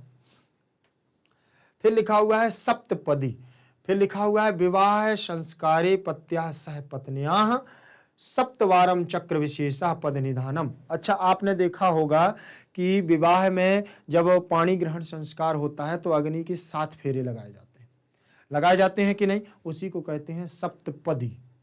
क्या होता है? सप्तपदी। विवाह संस्कारे, विवाह संस्कार में पत्याः सह पत्न्याः, पति के साथ पत्नी सप्तवारम 7 बार चक्र विशेषे पद निधानम, 7 बार चक्कर लगाती है अग्नि के और पद निधानम, पदों को चलते हैं। तो विवाह संस्कार में पति के साथ पत्नी 7 बार अपना क्या है, अल्पना विशेष पैर देना। ठीक, ये 7 बार चलना है। ये पद विशेष होते हैं, सप्तपदी होते हैं। ठीक, कई बार ऐसा भी होता है जैसे संस्कार की 7 चक्कर लगवाना, वो पदों से चलना होते हैं। अब इसका एक और होता है, कहीं कहीं पर मैंने तो देखा है, कहीं कहीं पर क्या होता है, एक पत्थर होता है जिससे वो मसाला पीसते हैं, आप लोगों ने देखा होगा। हाँ, तो वही एक मसाला पीसने वाला जो इतना छोटा सा बट्टा होता है ना, सिल का बट्टा जिसे बोलते हैं सिल बट्टा। ठीक, उस बट्टे को विवाह में रखा जाता है और पैर के द्वारा उसकी जो पैर के पीछे का भाग होता है ना, एड़ी, उस एड़ी से ऐसे 7 बार ऐसे मारते हैं। वही है सप्तपदी। देखो, 7 बार अल्पना विशेष में पैर देना, ऐसा भी होता है। ठीक, तो ये अपने अपने क्या होते हैं, कर्म होते हैं 16 संस्कारों के, बस नाम परिवर्तन हो जाता है लेकिन होते जरूर हैं। फिर लिखा हुआ है लाजा होम। लाजा होम समझते हैं? लाजा, मेरे यहाँ तो देखो वो कहते हैं लावा बरसाना या धान बोवाई, गेहूं होता ना, गेहूं, वो सॉरी चावल, वही धान, जो धान बोवाई होती ना जिससे चावल होता है, तो उसी को ये विवाह में होता है। तो इसमें क्या होता है कि लड़की का भाई लावा बरसाता, उसी को बोलते हैं धान बवाई, उसी को बोलते हैं लाजा होम। ठीक, तो यहाँ लिखा धान्यस्य लाजया विधीयमानम हवनम। ठीक, ये धान बुआई का हवन होता है और वही कहलाता है लाजा होम। तो धान के लावे से किया जाने वाला हवन, ये धान लाजा होम होता है। ठीक, कहीं कहीं पर इसका हवन होता है, कहीं कहीं पर केवल ऐसे उसका भाई क्या करता है, धान बुआई करवाता है। तो ये लाजा होम कहलाता है। संस्कारों में ये सारी चीजें दी हुई हैं। फिर लिखा हुआ है अंत्येष्टि संस्कार। अब अंतिम गति, मनुष्य के जीवन की अंतिम गति अंत्येष्टि संस्कार होता है। मृत शरीर से अग्नौ ज्वालनम, मरे हुए शरीर को अग्नि में आत्मदाह कर जला देना, ज्वालन कर देना, जला देना, ज्वालनम, शव को अग्नि में जलाना। कुछ विशेष परिस्थितियों में शव को भूमि में गाड़ा भी जाता है। विशेष परिस्थिति क्या होती है, जब बच्चा छोटा होता है तो लगभग उसको क्या है, भूमि में गाड़ दिया जाता है। ठीक, तो उसको कहते हैं हम लोग क्या, भूमि में, विशेष परिस्थितियों में भूमि में गाड़ना। लेकिन अंत्येष्टि संस्कार सनातन धर्म के आधार पर सबको अग्नि में जलाना होता है, लेकिन विशेष परिस्थिति जब होती है तब उसको क्या कर दिया जाता है, भूमि में दफन कर दिया जाता है, गाड़ दिया जाता है। तो ये कहलाता है अंत्येष्टि संस्कार। जैसे बात करें हम कि अपने मुस्लिम भाइयों की, तो वो लोग तो अपना भूमि में ही क्या करते थे, दफन करते हैं, तो वो भी उनकी अंत्येष्टि संस्कार ही कहलाती है। ठीक है, तो ध्यान रखना, अंत्येष्टि मतलब मरने के बाद, ये अंतिम संस्कार है, ध्यान रख लेना। फिर इसके बाद व्यक्ति का कोई काम नहीं है। फिर इसके बाद दिया हुआ है उपादानम, स्रोत स्वरूपम मुख्य कारणम। ठीक, स्रोत स्वरूपम। अब ये स्वरूपम आपने देखा होगा कि लास्ट में मरने के बाद एक क्या होता है, 13वीं का कार्यक्रम होता है। तो उसमें क्या है, गरुड़ पुराण को, स्रोत को सुनते हैं और क्या है, उनको मोक्ष गति प्राप्त करवाते हैं। तो ये सारी चीजें उपादानम दान आदि कर्म करने के बाद ये हमारा होता है। आगे देखें, फिर इसके बाद आ गया है हमारा व्याकरणात्मक, ये हमारी क्या है, कुछ हमारे प्रत्यय दिए हुए हैं। उन प्रत्ययों के आधार पर इन्होंने दिए हुए हैं कि इसमें हमें कुछ विभक्ति और प्रत्यय अलग अलग करना है। प्रकृति और प्रत्ययों को क्या करना है, अलग करना है। प्रकृति और प्रत्यय कैसे अलग होंगे वो आप देख लीजिए, ठीक है। देखें, इसमें आपका रहेगा संस्कारः। अब इसमें प्रकृति और प्रत्यय का मतलब समझ रहे हो ना आप। प्रकृति और प्रत्यय का मतलब होता है कि इसमें कौन सा उपसर्ग है, कौन सी धातु है, कौन सा प्रत्यय जुड़ा हुआ है, ये सारी चीजें अलग अलग करना हमारा प्रकृति और प्रत्यय कहलाता है। ठीक, तो इसमें अलग अलग करना है। सबसे पहले दिया हुआ है सम संस्कारः, तो सम उपसर्ग है, क्री धातु है और घई प्रत्यय है। अब यहाँ कैसे सर, ये समझ में नहीं आ रहा है सर, इसमें कैसे आपने ये संस्कारा हो गया, तो इसको एक बार देख लेते हैं कि कैसे बनेगा। देखें, इसमें हो जाएगा जैसे ये दिया हुआ है सम उपसर्ग हो गया है, क्री धातु और घई प्रत्यय। ठीक, तो घई प्रत्यय में सबसे पहले तो बात करेंगे कि घा की और इया की संज्ञा हो जाएगी और आ हमारा शेष रहेगा। और क्री धातु से कर बनेगा। कर कैसे बनेगा, देखो का में से ऋषि को निकालेंगे तो ऋषि को अर हो जाएगा, गुण हो जाएगा और ये बनेगा आपका कर। ठीक, का और रा, कर बन जाएगा। कर बन करके ये आपका शब्द बन जाएगा वृद्धि होकर के कार। ठीक, और सम हो जाएगा उपसर्ग, तो सम को हो जाएगा बिंदु और अनुस्वार। अभी मैंने आप लोगों को संधि पढ़ाई ना संस्कार, तो संस्कार में बिंदु हो जाएगा, फिर सुट का आगम हो जाएगा, ये सुट, तो टा की संज्ञा और सा आ जाएगा यहाँ आधा, तो ये सा आ गया और इसका रा इसमें जुड़ जाएगा, तो ये हो जाएगा आपका पूरा, तो ये बन जाएगा आपका संस्कार। क्या बनेगा, ऐसे बन जाएगा संस्कार और विसर्ग लग जाएगा, पुल्लिंग एक वचन में बन जाएगा संस्कारः। ठीक, ये संस्कारः बन जाएगा। फिर इसमें अगर आपसे पूछे कि उपसर्ग क्या है, तो आप बोलोगे कि सम उपसर्ग है, क्री धातु है और घई प्रत्यय है। इसकी प्रकृति क्या है सर, तो इसकी प्रकृति क्री है।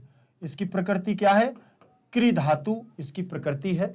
प्रत्यय क्या है, घई प्रत्यय है और उपसर्ग क्या है, सम उपसर्ग है। क्या है, सम उपसर्ग है। तो इस प्रकार से इस शब्दों को सॉल्व करना है और जानकारी में होना चाहिए। ये प्रत्यय आपसे पूछा जाएगा। फिर लिखा हुआ है संस्कृतेः, तो सम उपसर्ग इसमें भी है, क्री धातु है, इक्तन प्रत्यय है। क्या है, इक्तन प्रत्यय। अब इक्तन प्रत्यय में देखिए क्या है, फिर इसमें वही प्रोसेस चलेगी हमारी, सम प्लस क्री प्लस इक्तन।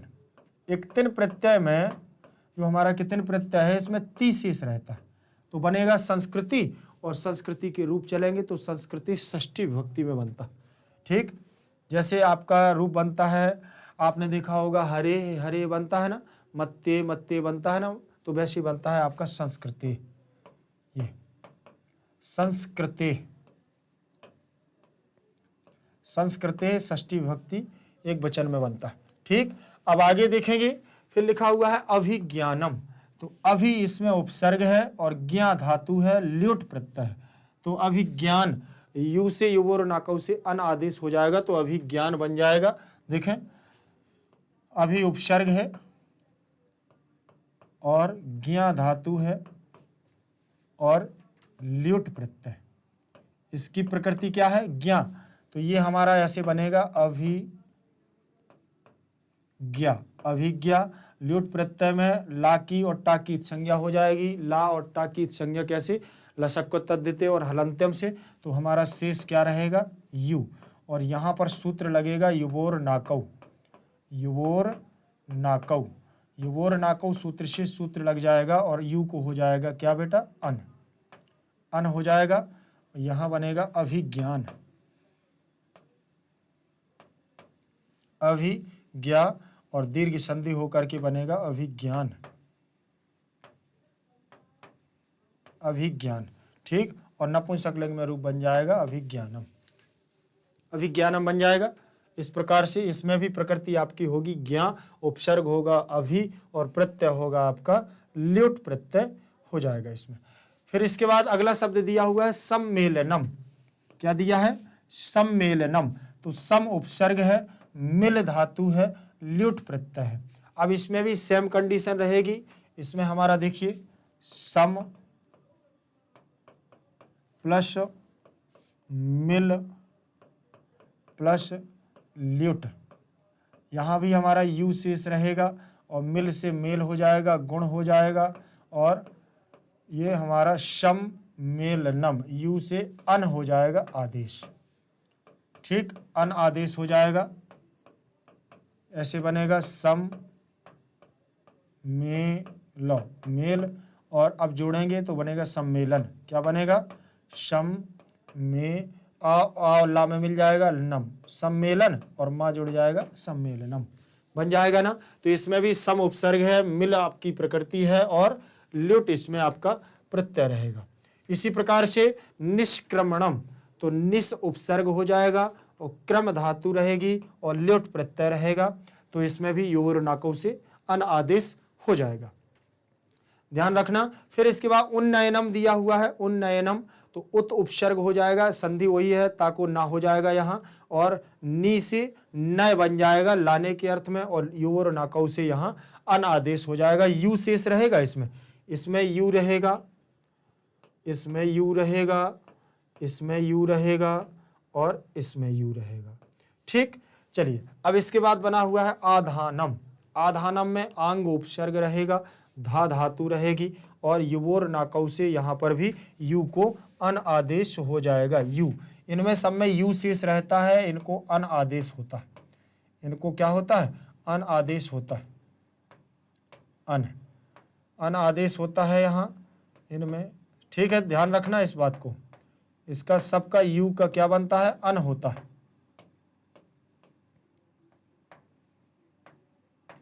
ठीक, सब में यू को क्या होता है? अन आदेश होता है। अब फिर इसके बाद दिया हुआ है उपनयनम, तो यहां पर भी उप उपसर्ग है और नी धातु है और ल्युट प्रत्यय है। तो उपनयन, नी से यहाँ नय बन जाएगा और ल्युट प्रत्यय में फिर यहाँ पर यू शेष रहेगा और आपका बनेगा अन, अन यहाँ पर भी होगा। इसमें आपकी ती शेष रहेगा, ठीक, और यहाँ पर आपका आ शेष रहेगा। बस इतना ध्यान रखना। इस प्रकार से आपका ये बन जाएगा क्या?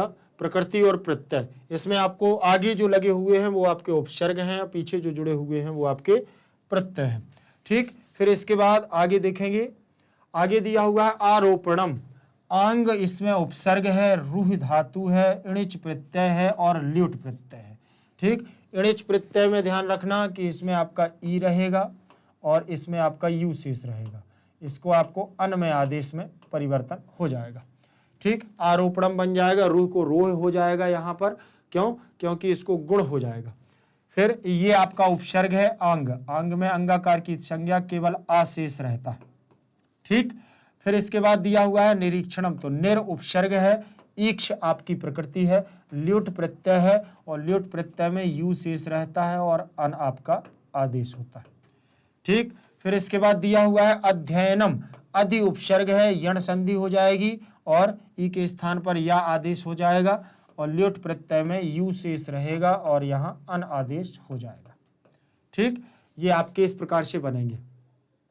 ध्यान रखना आप लोग भी इसमें सारी चीजें, अगर आपको समझ में नहीं आ रहा हो तो एक आपको बता भी दूं, जैसे ये लिखा हुआ है अधि प्लस ई प्लस ल्युट, एक बता दे रहा हूं। ठीक, यहां पर यण संधि लगेगी तो आ धा में से क्या निकाल लिया? ई, और एक ई आपका ये लिखा हुआ है और यहां हो गया है ल्युट। ठीक, ल्युट प्रत्यय में से ला की और टा की संज्ञा हो जाएगी, यू शेष रहेगा, यू को अन आदेश हो जाएगा युवोर नाकौ सूत्र से। अब ई के स्थान पर हो जाएगा या, तो देखो अध या, ठीक, और फिर यहाँ हो जाएगा या, फिर यहाँ होगा अन,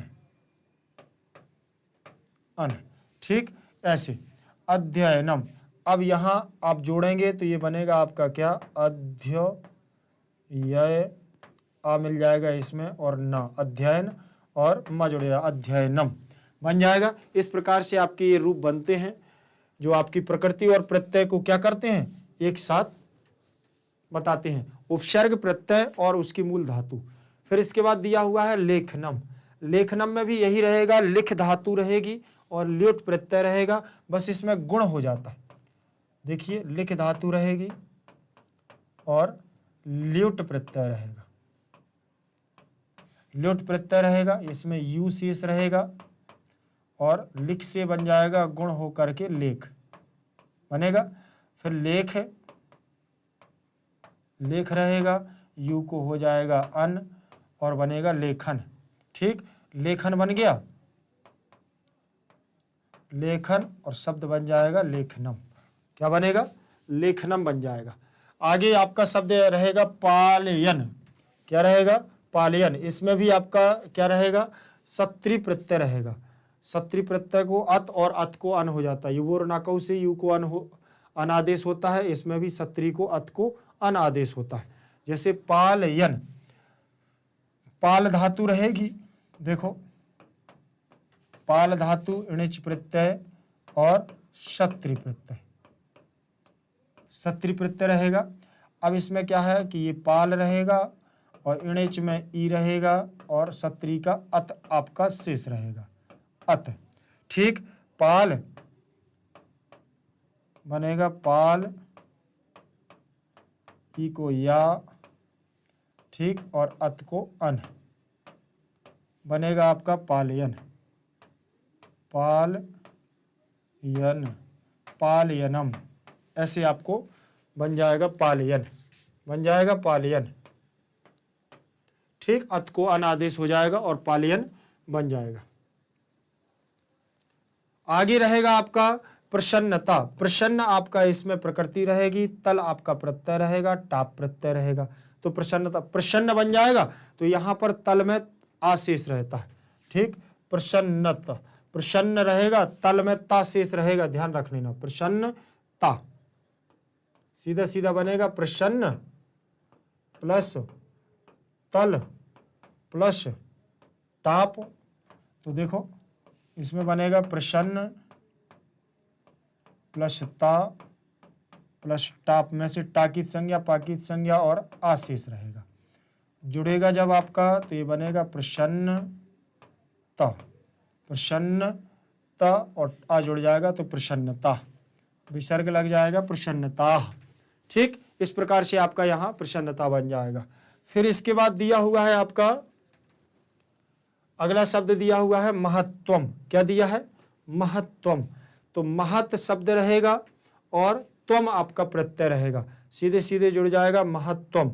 ठीक, महत्वम में ध्यान रखना ये हलंत रहेगी तो मह धातु से महत्वम बन जाएगा, सीधा सीधा जुड़ जाएगा महत्वम।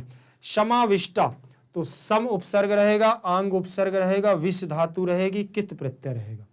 ठीक, कैसे रहेगा? सम प्लस आंग प्लस विष प्लस कित, कित प्रत्यय। ठीक, फिर यहां बन जाएगा आंग में से अंगाकार की संज्ञा हो जाएगी और इसका लोप हो जाएगा। ठीक, तो ये बनेगा सम, क्या बनेगा? हाँ, माँ रहेगा, माँ में आ यहाँ शेष रहेगा, इसका अंगाकार की संज्ञा और विष धातु से आपका विष का विष रहेगा, लेकिन यहाँ पर आपको ष्टुत्व हो जाएगा तो सा में परिवर्तन हो जाएगा। कित प्रत्यय में ता शेष रहेगा, ता। अब इसको जोड़ेंगे तो ये बनेगा समा। क्या बन गया? समा। ये बन गया है विष, विष, और ता की जगह पर ष्टुत्व हो जाएगा तो ता के स्थान पर टा हो जाएगा और ये आपका टा इसमें जुड़ जाएगा, समाविष्ट। और आंग प्रत्यय इसमें लगा दो बहुवचनांत पद, समाविष्टः, समाविष्टौ, समाविष्टाः। तो ये आपका प्रथमा का बहुवचनांत पद बन जाएगा, समाविष्टाः। ठीक, चलिए आगे देखेंगे। अगला आपका पद होगा, अगला आपका पद है स्थापनम। क्या दिया हुआ है? स्थापनम। स्था धातु है, इणिच प्रत्यय है, ल्युट प्रत्यय है। ठीक, दो प्रत्यय है, ये आपकी प्रकृति कहलाएगी, ये आपका प्रत्यय कहलाएगा। इसमें आपका शेष रहेगा क्या? ई, और इसमें आपका शेष रहेगा यू। ठीक बेटा, इसको अनादेश हो जाएगा तो सम स्थापनम, स्था धातु और इणिच प्रत्यय और बन जाएगा स्थापनम। ठीक, फिर इसके बाद दिया हुआ है गृहणम। गृहणम तो ग्रह धातु है और ल्युट प्रत्यय है, यहाँ यू रहेगा, यू को हो जाएगा अन और बन जाएगा ग्रहण। ग्रहण फिर बन जाएगा ग्रहणम। ग्रहण बन जाएगा, ऐसे बनेगा शब्द देखना, गृहण ग्रहण, फिर ना को हो जाएगा अणा तो बन जाएगा ग्रहण और फिर बन जाएगा ग्रहणम, ऐसे बन जाएगा ग्रहणम। ठीक, चलिए आगे दिया हुआ है दानम। दानम में भी दा धातु रहेगी और ल्युट प्रत्यय रहेगा। ल्युट प्रत्यय में यू शेष रहेगा दा और यू को होगा अन। ठीक, तो दानम दान बन जाएगा, फिर बनेगा आपका क्या, दा धातु में यहाँ दीर्घ संधि हो जाएगी और बनेगा दान, शब्द बन जाएगा दानम। शब्द बन जाएगा आपका क्या, दानम। फिर दिया हुआ है आपका आयोजनम, सॉरी दानम हो गया, फिर बनेगा प्रवेशा। प्रवेशा प्रा उपसर्ग है, विष धातु है, घई प्रत्यय है तो बन जाएगा आपका प्रवेशा। देखें प्रा उपसर्ग है, विष धातु है और घई प्रत्यय। घई प्रत्यय में आशेष रहेगा, विष धातु में वेश बन जाएगा, क्यों, गुण हो जाएगा संधि को और इसको ई को ए गुण हो जाएगा, प्रा उपसर्ग रहेगा, प्रा जोड़ेंगे तो वेश और आ मिल जाएगा तो सा हो जाएगा पूरा और शब्द बन जाएगा प्रवेशः।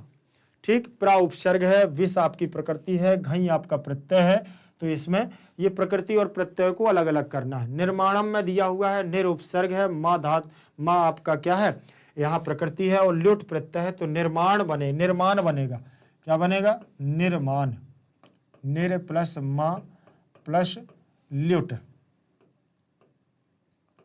ल्युट प्रत्यय है तो यहाँ देखिए ये बनेगा आपका निर मा यू, फिर बनेगा आपका निर मा यू को अन, फिर बनेगा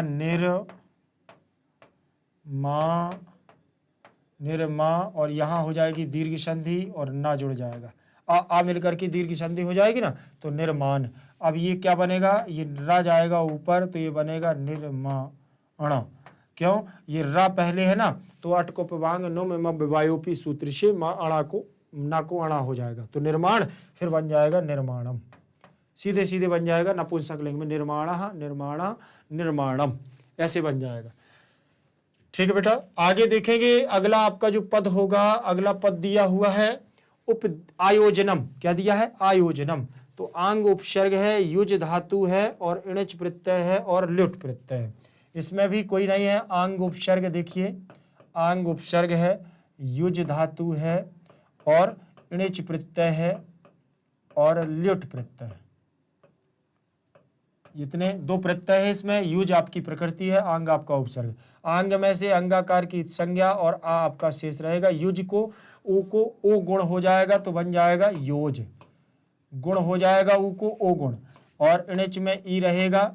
ठीक, योज योज नम, आयोज नम। ठीक, इणच रहेगा और यहाँ पर ल्युट प्रत्यय रहेगा, ल्युट प्रत्यय में आपका यू रहेगा। ठीक, यू, फिर बनेगा आ प्लस यो ज। ठीक, योज ई मिल जाएगा आयोजनम। ठीक, और ई का आपका यहाँ पर क्या होगा, परिवर्तन हो जाएगा, परसवर्ण होकर के अन आ जाएगा और लोप हो जाएगा ई का और ये जुड़ जाएगा आपका क्या, आयोजन, आयोजन, आयोजन, फिर शब्द बन जाएगा आयोजनम, फिर बन जाएगा आपका क्या, आयोजनम। इस प्रकार से ये सारे पद आपके बनते जाएंगे। ये बस इतना ध्यान रखना है कि इसमें प्रत्यय में क्या शेष रहता है और हमारी धातु में क्या परिवर्तन होता है वो ध्यान रखना पड़ता है। फिर उपदिश्य दिया हुआ है, जैसे उपसर्ग है, दिश धातु है, इसमें कोई परिवर्तन नहीं है, ल्यप प्रत्यय आ गया है या शेष रहेगा, जैसे उप प्लस दिश प्लस ल्यप ये दिया हुआ है, ल्यप प्रत्यय में या शेष रहता है, दिश धातु में कोई परिवर्तन नहीं होता है और उप आपका ज्यों का त्यों रहेगा तो बनेगा उपदिश्य, उपदिश्य बन गया ना, उपदिश्य बन गया। तो सीधा सीधा इसमें कोई परिवर्तन ही नहीं हुआ है, आगे देख ले, आगे आपका रहेगा उत्कृष्टम, उत धातु, उत उपसर्ग रहेगा, देखो उत उपसर्ग है और कृष धातु है आपकी, और कृष धातु के बाद कित प्रत्यय है। क्या है? कित प्रत्यय है कि नहीं। अब यहां पर बनेगा उत्कृष्टम, तो उत ज्यों का त्यों रहेगा, कृष आपकी धातु रहेगी और शा, और कित प्रत्यय में आपका ता शेष रहेगा। अब सीधे सीधे बनेगा उत्कृष्ट, इष्टुत तो हो जाएगा ना, ता के स्थान पर टा हो जाएगा तो उत्कृष्ट। फिर सीधा आप इसमें रूप बना सकते हैं उत्कृष्टम, सीधा बन जाएगा उत्कृष्टम। ठीक, ध्यान रखिएगा। अब आगे देखेंगे, आगे आपका रहेगा अगला संक्षिप्ता। सम उपसर्ग है, देखो सम उपसर्ग है, छिप धातु है, सम उपसर्ग है, छिप धातु है, कित प्रत्यय है, इसमें कोई परिवर्तन नहीं होगा, सीधा सीधा रहेगा सम छिप आधा और इसका कित का ता रहेगा तो ता जुड़ जाएगा तो बन जाएगा संक्षिप्ता। ठीक, माँ का आप यहां अनुस्वार कर दोगे तो बनेगा संक्षिप्ता, संक्षिप्ता बन जाएगा संक्षिप्ता। आगे देखें, आगे रहेगा निवसंतः, नि उपसर्ग है और वस धातु है, सत्री प्रत्यय है। ठीक, नि उपसर्ग है, वस धातु है और सत्री प्रत्यय है, तो यहां बनेगा आपका नि उपसर्ग, वस धातु और अन प्रत्यय। सत्री प्रत्यय में क्या हो जाएगा, ये रहेगा सत्री प्रत्यय, सत्री का बचेगा अत और अत को होगा अन। ठीक, ध्यान रख लेना। तो ये बनेगा आपका क्या, निवसंता, नि उपसर्ग है, वस धातु है, नि उपसर्ग है, वस धातु है। अब इसको जोड़ोगे आप तो क्या बनेगा, निवसन। ठीक, निवसत, निवसन बन जाएगा, निवसन, निवसन बन गया। और आपको यहां पर अब क्या हो जाएगा, सत्री प्रत्यय हो गया। अब यहां पर कित प्रत्यय और जुड़ेगा, कित प्रत्यय का ता जुड़ जाएगा इसमें, तो निवसंता ऐसे बनेगा, निवसंता। ठीक, चलिए आगे देखेंगे।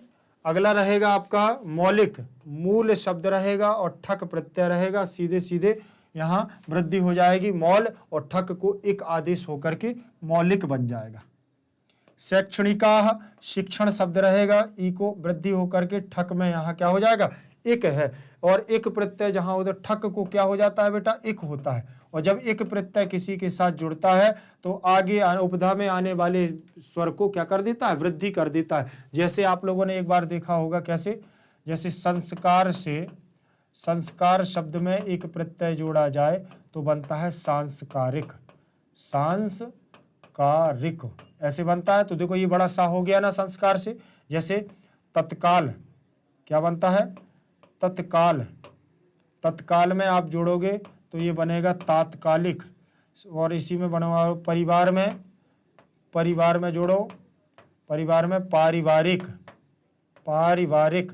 एक प्रत्यय के जुड़ने से बेटा हमेशा आगे आने वाली शब्द में जो स्वर होता है उपधा में वृद्धि हो जाती है, अलो अंत्यात पूर्व उपधा से।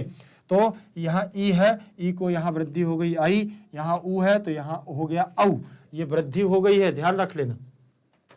पाठ, पाठा में पठ धातु है और शई प्रत्यय है तो सीधे सीधे बन जाएगा पाठा।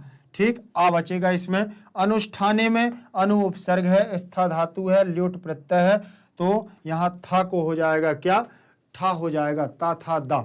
ठीक, और ठा है यहाँ पर, ठीक, तो टा ठा डा है ना, तो यहाँ पर हो जाएगा उसी वर्ग का उसी वर्ण में परिवर्तन।